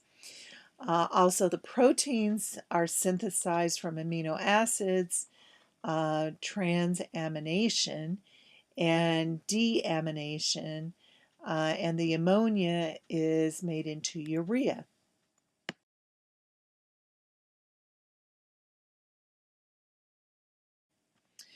So every once in a while, when the publisher starts putting things together, they come up with these crazy titles for the slides. And so the fate of bilirubin is that there's 4 different causes of jaundice, and one is excessive destruction of red blood cells. The second one is impaired uptake of bilirubin by the liver cells. The third one is decreased conjugation of bilirubin. And the fourth one is obstruction of bile flow in the caniculi of the hepatic lobules or in the intrahepatic or extrahepatic bile ducts. And or from an anatomic standpoint, Jaundice can be categorized as prehepatic, which would be those red blood cells that are being excessively destroyed. Intrahepatic, which would be the impaired uptake of bilirubin by the liver cells, or the decreased conjugation. And posthepatic would be obstruction of the bile flow away from the liver. So chart 31 lists the common causes of prehepatic, intrahepatic, and posthepatic jaundice. So basically what happens is hemoglobin from the old red blood cells becomes unconjugated bilirubin. The liver links unconjugated bilirubin in blood to glycuronide, and it becomes conjugated bilirubin. And this gets turned into bile. The excess unconjugated bilirubin in the blood leads to bilirubinemia, or in some cases we call it hyperbilirubinemia, which leads to jaundice. So what we find is, for instance, in newborns, their liver is not completely mature to handle the destruction of their fetal red blood cells. And so as a result, they have an excess, and the fetal red blood cells don't live as long as the adult red blood cells. So the combination of this immaturity of the liver and the fact that their fetal cells are dying quickly after they're born leads them to develop hyperbilirubinemia, and they get jaundiced in the first 3 days after they're born. Most babies have their highest level of bilirubin in their blood at day 3. And then over the next 2 to 3 days, it slowly comes down and returns to a normal level, usually by day 7 or 8. But we don't consider them to be needing any kind of treatment or anything like that. So earlier in the semester, there was another chapter when we were talking about red blood cell destruction that talked a little bit about hyperbilirubinemia and how we can actually treat it with blue lights, and it relieves the hyperbilirubinemia through the skin, which is kind of a unique thing. I was really kind of surprised considering how detailed this book tends to be, that they didn't go into more detail than what they did in talking about bilirubinemia. But yay for you, you didn't have to read all of the major steps to how bilirubin is broken down. Liver disease like hepatitis or cirrhosis are the most common causes of intrahepatic jaundice, and drugs like anesthetic agents like halothane, oral contraceptives, estrogen, anabolic steroids, sulfa drugs, amoxicillin, clavulate acid, and chlorpromazine are also implicated in a similar type of jaundice as what happens with cirrhosis. Posthepatic or obstructive jaundice is also called cholestatic jaundice, and it occurs when the bile flow is obstructed between the liver and the intestine. And with the obstruction, if it's located at any point between the junction of the right and left hepatic duct and the point where the common bile duct opens into the intestines. Among some of the causes are strictures of the bile duct, gallstones, and tumor of the bile ducts and of the pancreas. One of the other things that I've seen for cholestatic jaundice is sometimes our babies were on TPN for long periods of time. And that long period of time did not stimulate bile to be dropped into the bowel because there was no digestion taking place in the bowel. And so a lot of our very premature babies were getting cholestatic jaundice and the resulting high bilirubin levels. And so they were jaundiced. The conjugated bilirubin levels usually are elevated in these cases, and the stools are clay colored because of the lack of bilirubin in the bile. So basically, bilirubin is what makes your stool have the part of why your stool has the color that it is. It is also part of why your urine is yellow. And so if there's no bilirubin in the bile, then you're going to have clay-colored stools. Although your book actually said the urine is dark and the levels of the serum ALP are markedly elevated. What I've seen is not the dark colored urine. I've seen it more light colored. Because they're, basically they just aren't making bile. Usually the liver enzymes are elevated, slightly increased, and the blood levels of the bile acids often are elevated with obstructive jaundice. As the bile acids accumulate in the blood, the patient gets itchy, so they have pruritus, and a history of pruritus preceding jaundice is common in obstructive jaundice.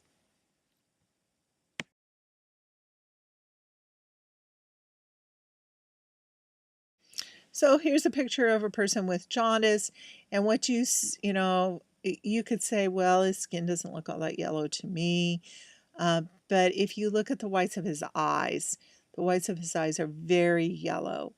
And I found that a lot of people that smoke a lot have some liver involvement, because if you look at their eyes are a little yellow as well.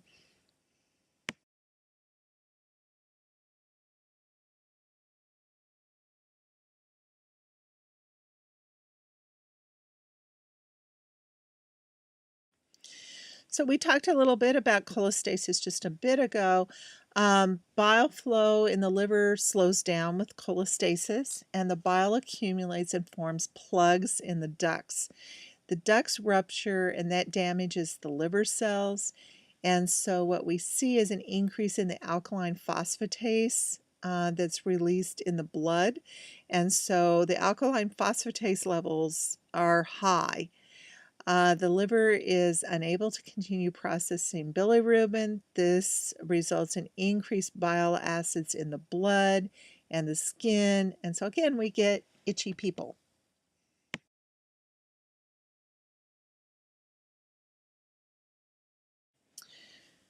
When we look at the hepatobiliary function, we look at a number of different labs. And so I'm not necessarily wanting you to know what the normals are on these labs, but I want you to be aware of these labs and understand that these are liver function tests. So when we do liver function tests, we're looking to see if there's injury to the liver cells and whether or not the liver is able to synthesize proteins, and looking at the excretory functions of the liver. So the alanine aminotransferase, or the ALT, is one of these labs that we specifically look at. Aspartate aminotransferase is AST. That's another one of our labs that we look at. ALT is liver specific, but AST is derived from the organs other than the liver. The serum bilirubin, the Y-glutamate transferase, or GGT, and ALP measure hepatic excretory function. And so they tell whether or not the liver is doing what it should be doing.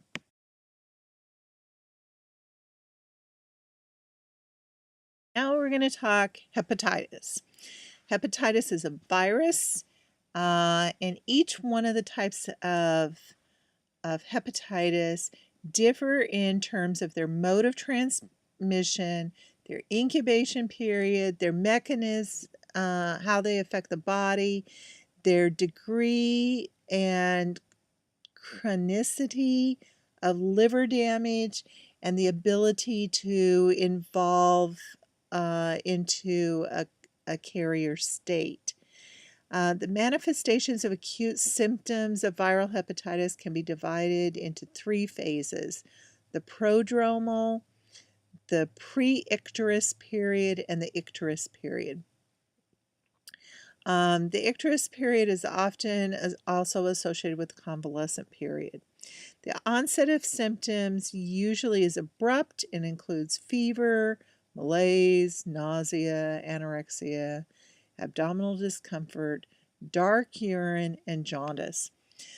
The likelihood of having symptoms is related to age, with children younger than 6 years often being asymptomatic.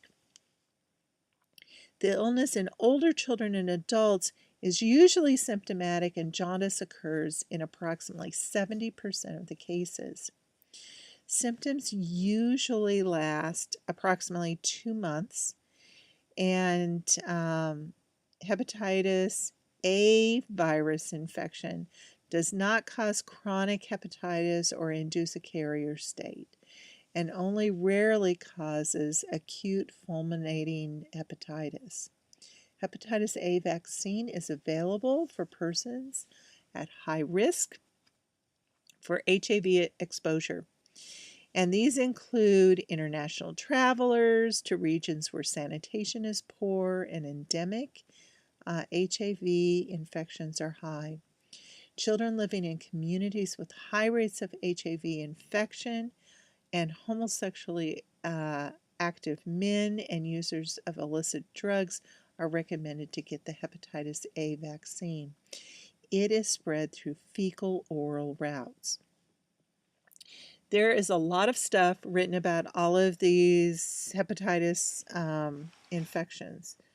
I really want you to know it, but what I really want you to know is the way it's spread,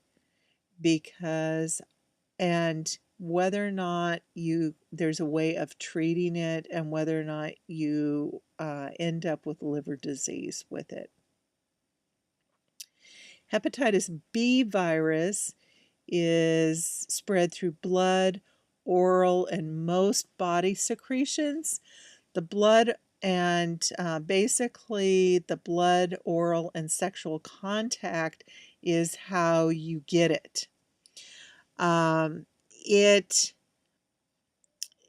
infection produces acute hepatitis and chronic hepatitis and hepatocellular carcinoma and fulminant hepatic failure. It has a much longer incubation period and represents a more serious health problem than hepatitis A. Hepatitis B can be prevented by vaccination and by screening of donor blood, organs, and tissues. So all of you have had your hepatitis B shots, and so you have reduced your chances of acquiring a hepatitis B infection.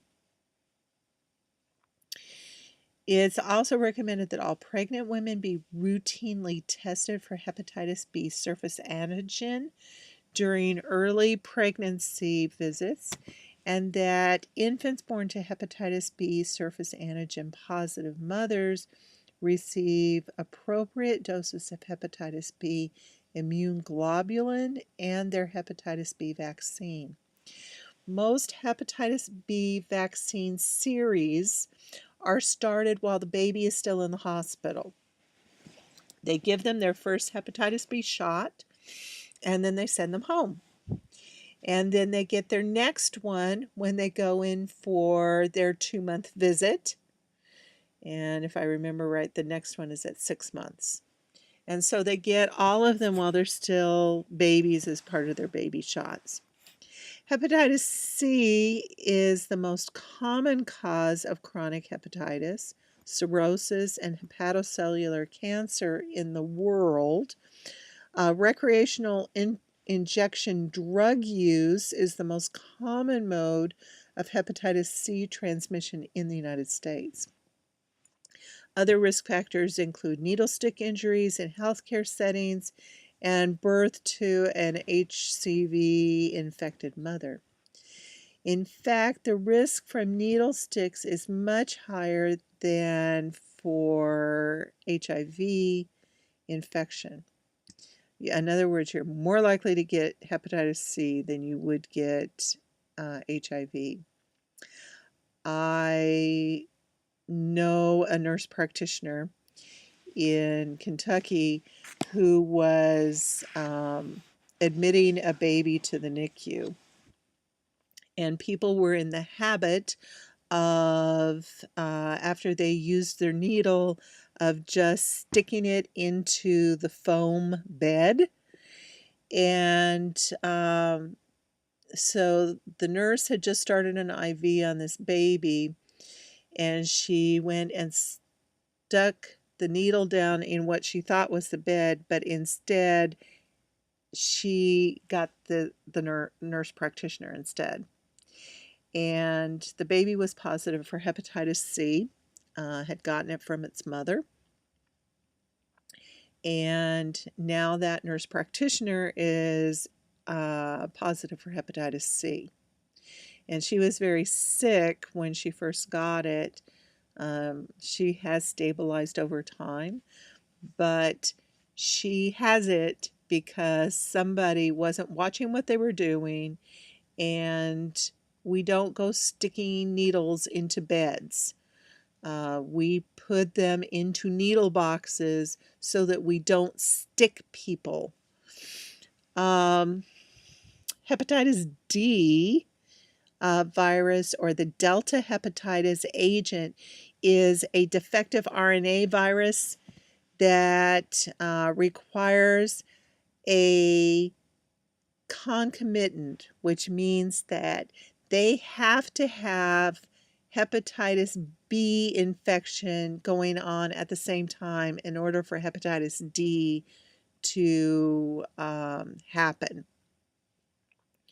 So, because it will not replicate unless a person already has a hepatitis B infection.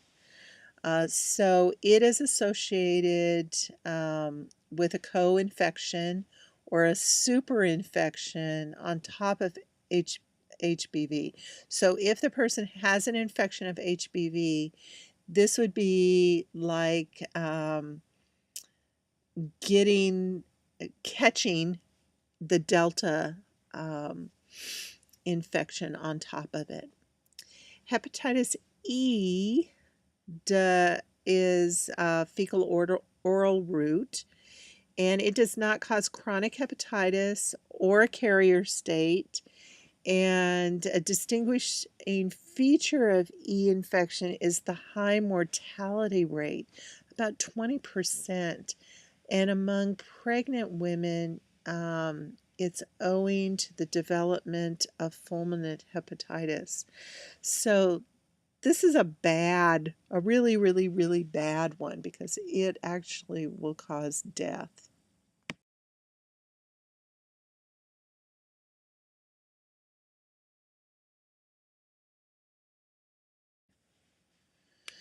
Chronic hepatitis, the principal cause of chronic liver disease, cirrhosis, and hepatocellular cancer in the world. The chief reason for liver transplants in adults, and it's normally caused by HBV, HCV, and HDV.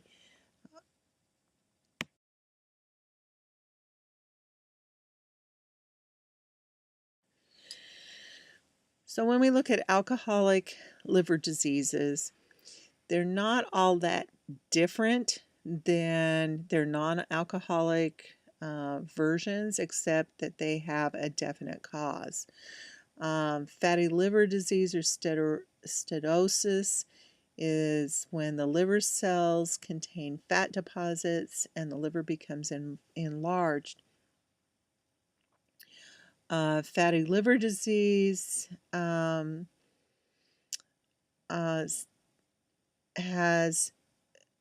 is involved with fatty changes that occur with the ingestion of alcohol and usually do not produce symptoms, and it is reversible after the alcohol intake has been discontinued. Most of the alcohol that a person drinks is metabolized by the liver, and so either way, the acetyl hydrate has many toxic effects, and it's responsible for some of the acute effects of alcoholism. Alcoholic hepatitis is characterized by inflammation and necrosis of the liver cells that's caused by excessive alcohol intake. The cardinal sign of alcoholic hepatitis is a rapid onset of jaundice. Other manifestations include fever, hepatic tenderness, pain, anorexia, nausea, and liver failure. Persons with severe alcoholic hepatitis may also have encephalopathy, and the mortality rate in acute stages range anywhere from 10 to 50%, depending on the severity of the inflammation. In persons who survive and continue to drink, the acute phase often is followed by permanent alcoholic hepatitis with progression to cirrhosis in a matter of 1 to 2 years. Alcoholic cirrhosis is the end result of repeated bouts of drinking related to hepatocyte injury and regeneration. The gross appearance of the early cirrhotic liver is one of fine, uniform nodules on the surface, and the nodules may compress the hepatic veins, curtailing the blood flow out of the liver and producing portal hypertension. Extrahepatic portosystemic shunts and cholestasis results with cirrhosis.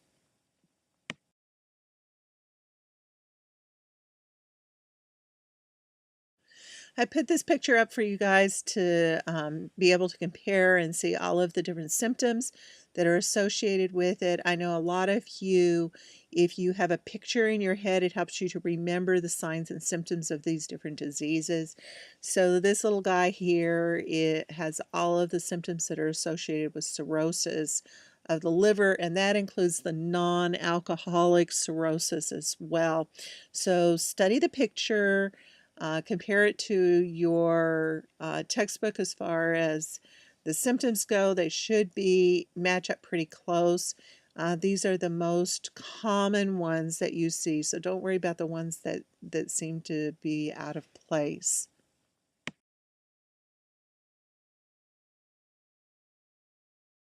Hypertension causes pressure in these veins to increase, and collateral channels and shunts to develop, and the organs engorge with blood. The increased resistance to flow in the portal venous system and the sustained increase in the portal venous pressure causes portal hypertension. And it is caused by a variety of conditions that increase the resistance to hepatic blood flow, including prehepatic, posthepatic, and intrahepatic.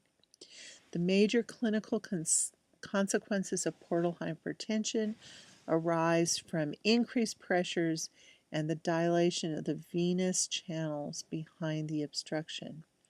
In addition, collateral changes open up and connect the portal circulation with the systemic venous circulation, and the complications of increased portal vein pressure and the opening of the collateral channels result in ascites and congestive splenomegaly and the formation of portosystemic shunts with bleeding from esophageal varices.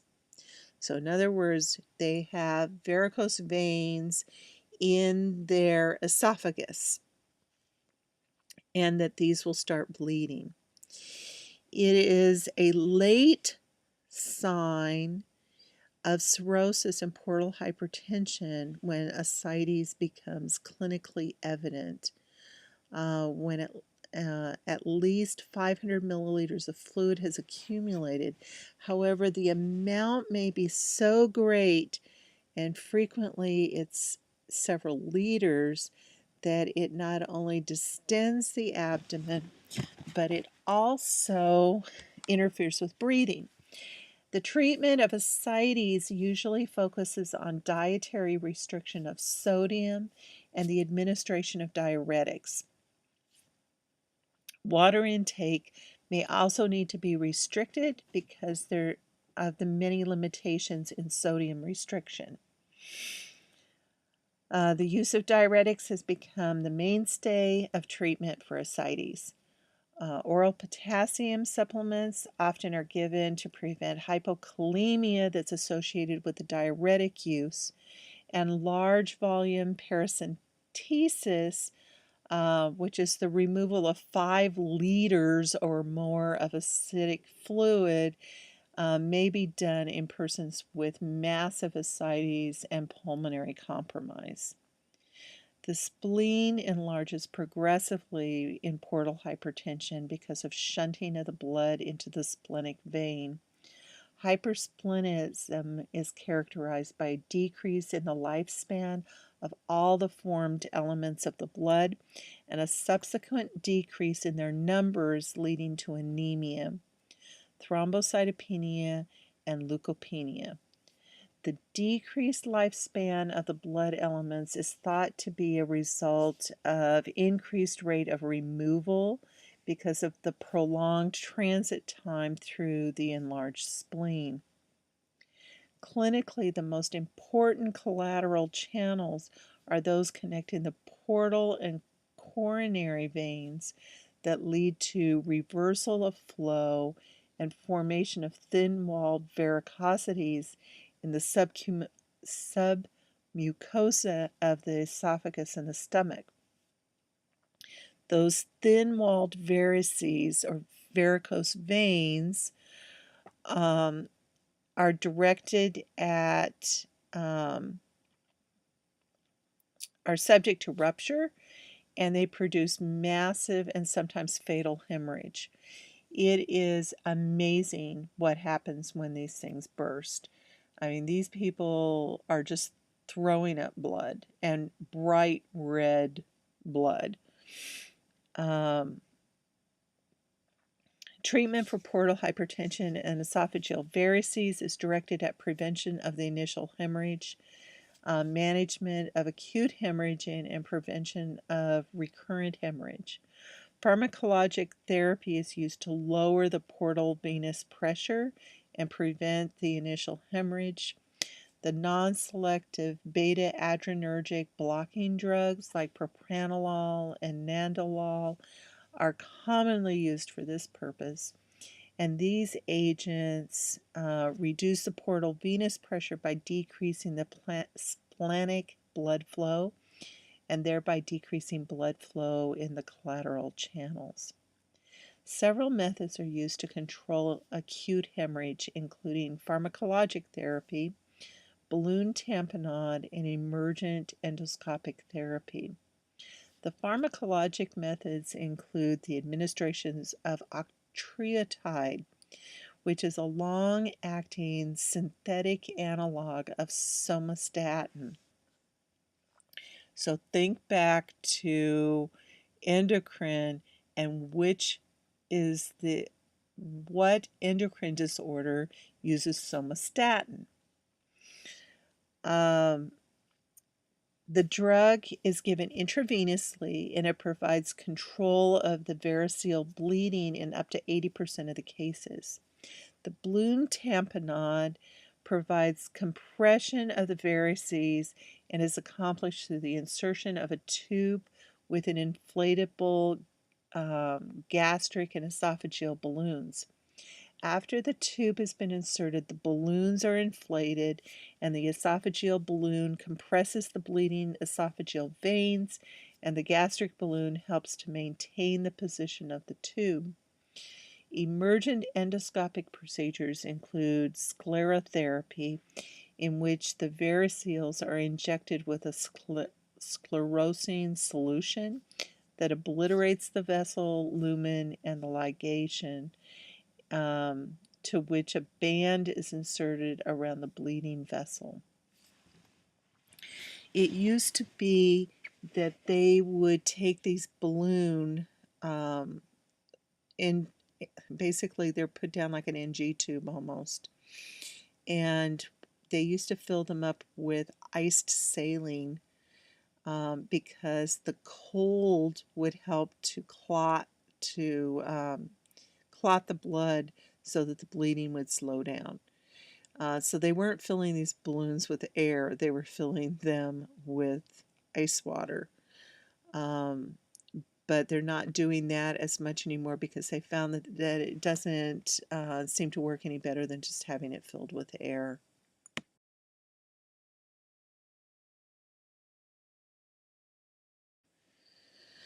Liver failure is associated with hematologic disorders like anemia, thrombocytopenia, coagulation defects, and leukopenia.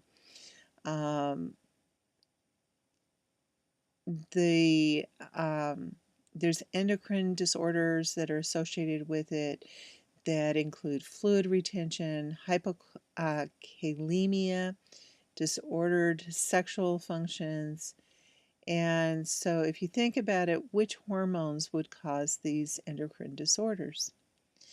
Some of the signs that are associated with it is a fetor hepaticus, which basically means that they have a sweetish, not Swedish like the country, but a sweet odor to their breath when they're in advanced liver failure, which I guess is better than having really bad breath. And it results from the metabolic byproducts of the intestinal bacteria. Liver failure can cause a lot of endocrine disorders,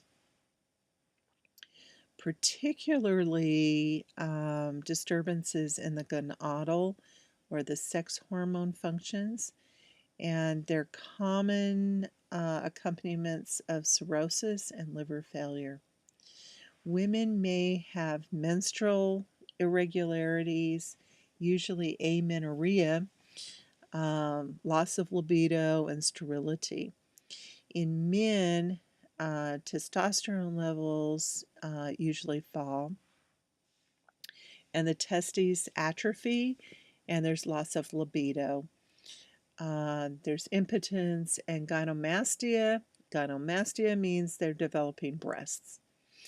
A decrease in aldosterone metabolism may contribute to salt and water retention by the kidneys, and a lowering of the serum potassium results from increased elimination of potassium.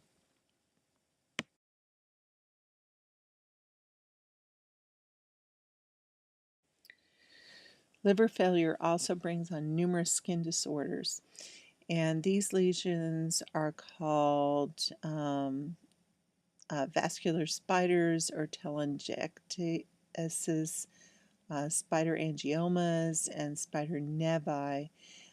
They're seen most often in the upper half of the body. Neuronal disturbances ranging from lack of mental alertness to confusion, coma, and convulsions are not uncommon. And they're very early signs of hepatic encephalopathy. Is flapping tremor. It's called asterixis,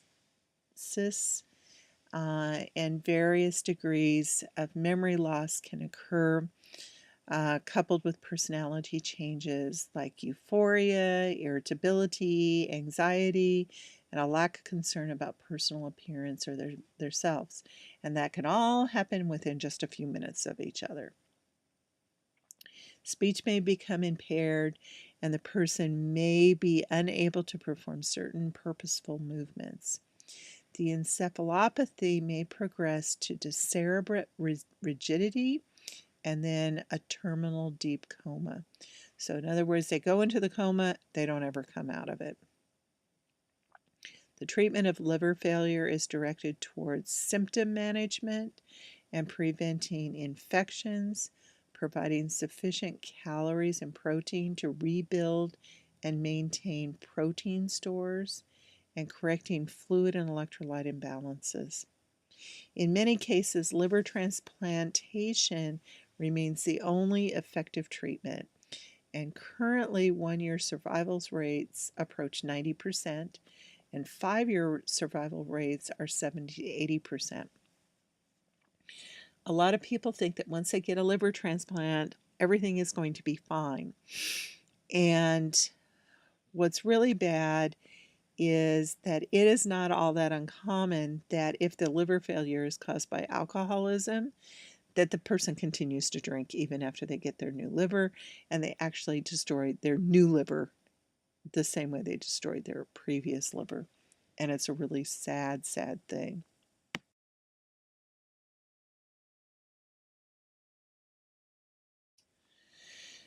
When we look at disorders of the gallbladder, it's this cute little organ there. Getting gallstones. The gallstones are often caused by cholesterol, calcium salts, or a mixed kind of combo with it. And there's also acute or chronic cholecystitis, which is an inflammation caused by irritation due to concentrated bile.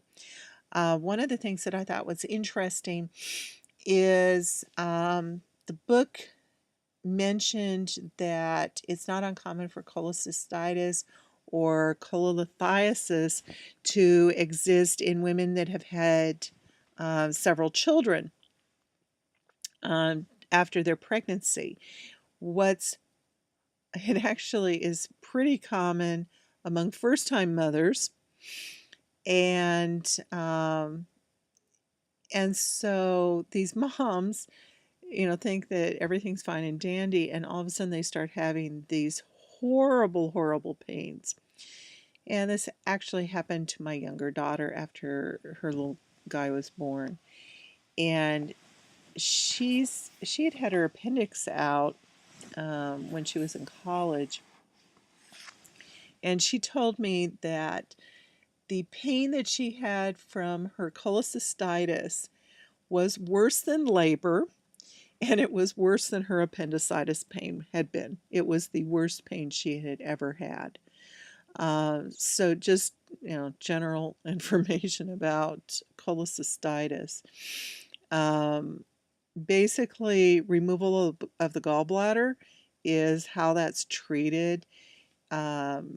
Usually they'll do ultrasounds to determine that there is cholecystitis or stones in the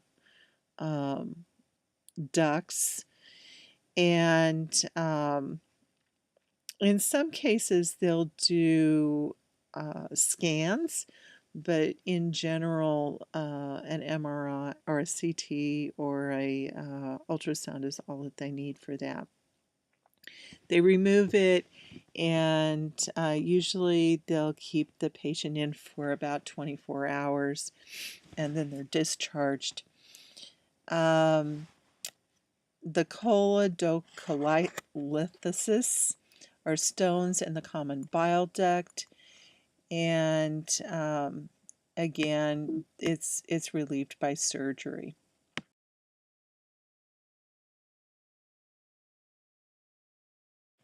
So just a reminder that bile in the intestine emulsifies as fat so they can be digested and passed on into the large intestine. Bacteria converts it to urobilinogen, and some is lost in the feces. Most is reabsorbed into the blood and returned to the liver to be reused and filtered out by the kidneys in the urine. One of the things that I wanted to point out about bile in the intestines and this whole bilirubin thing is that one of the other things that happens with babies is because of their slow gut motility, they actually start to reabsorb more of their bile and their bilirubin, and so they get um, higher bilirubin blood levels from that reabsorption. So one of the treatments for hyperbilirubinemia in babies is to get them to poop. So if we can get the bowels moving better, then their bilirubin levels come down faster.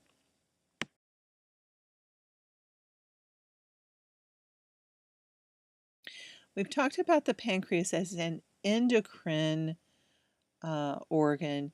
Now we're going to talk about it as an exocrine organ. As an exocrine organ, it releases digestive juices through a duct to the duodenum. The acinar cells produce inactive digestive enzymes, proteases, amylase, and lipase, and they also produce trypsin inactivator. The epithelial cells secrete bicarbonate ions in water, and it's sent to the duodenum when it releases secretin and cholecystokin. In the duodenum, the digestive enzymes are activated and are able to start digesting the food. So make sure that as you're thinking about the pancreas, you realize that insulin is produced as part of the endocrine actions, and the digestive enzymes are produced as part of the exocrine process.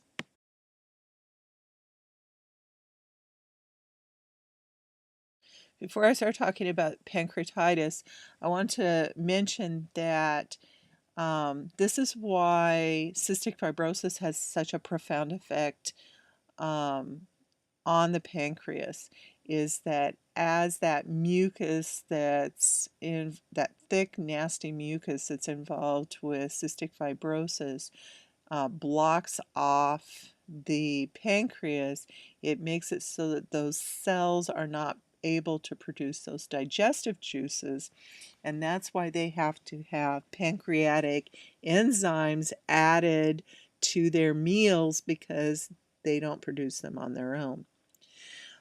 So now we'll talk about acute pancreatitis, which is actually like an autodigestion of the pancreas. Activated enzymes begin to digest the pancreas cells. It results in severe pain and inflammation products, produces large volumes of serous exudate that results in hypovolemia. The enzymes, which are amylase and lipase, begin to appear in the blood, and areas of dead cells undergo fat necrosis, and calcium from the blood deposits in those fat necrosis areas. And that results in the patient having hypocalcemia.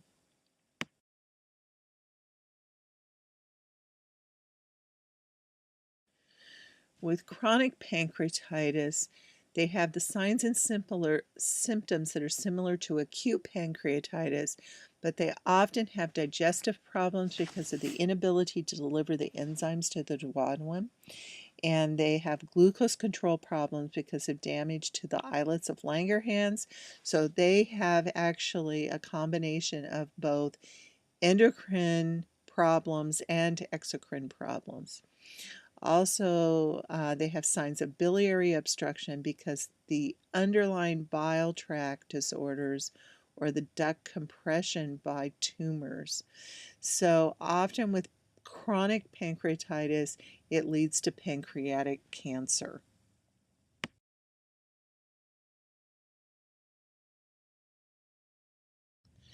It seems like over the last few years, we've had more and more cases of pancreatic cancer, and the statistics really show that we have, because it is now considered the fourth leading cause of death from cancer in the United States.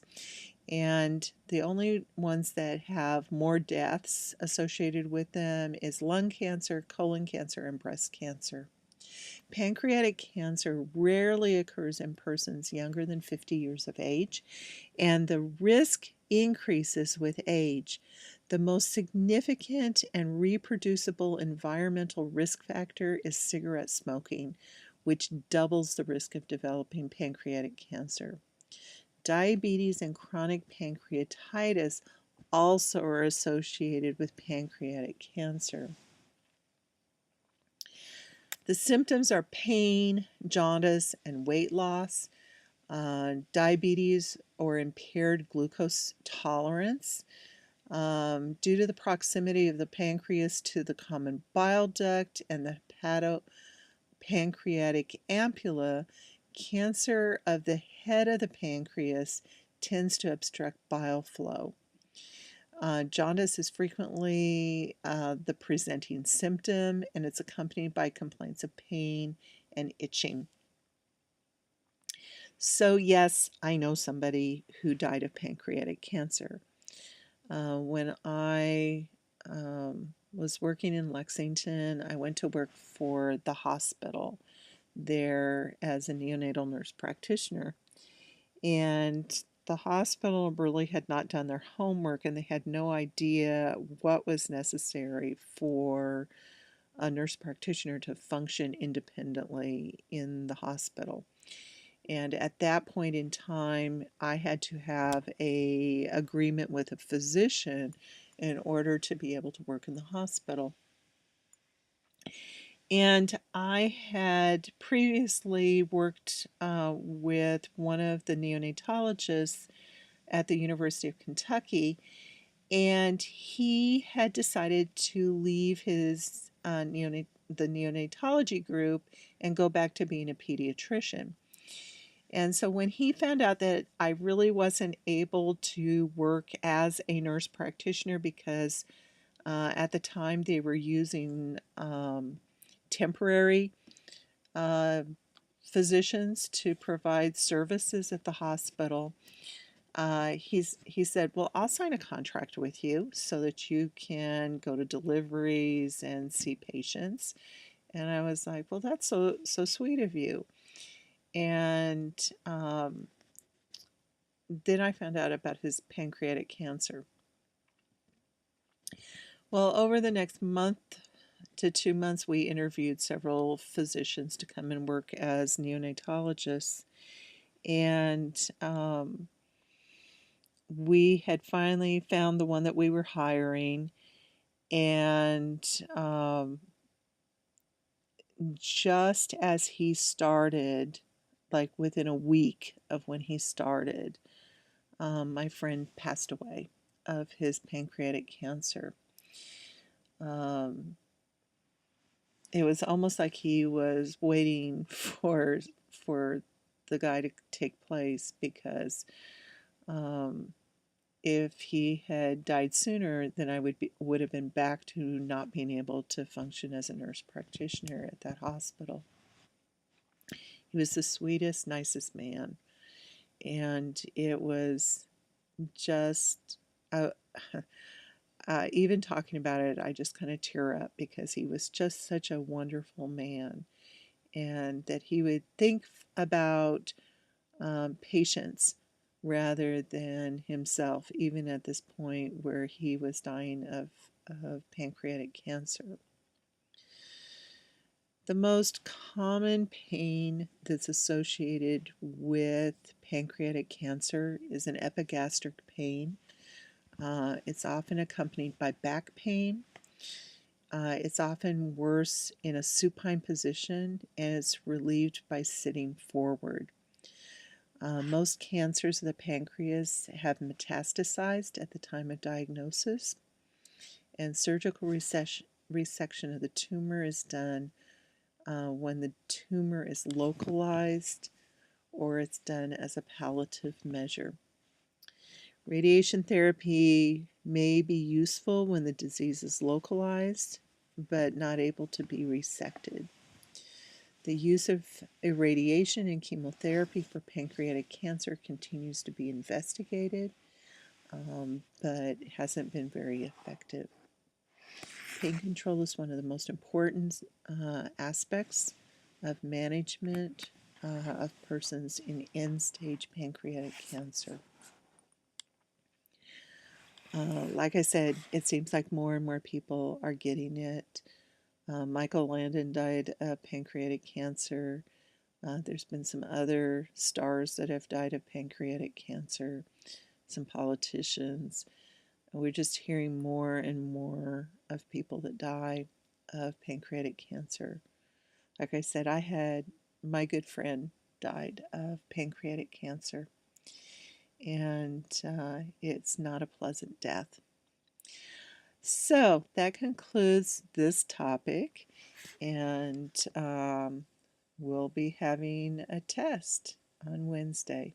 Bye.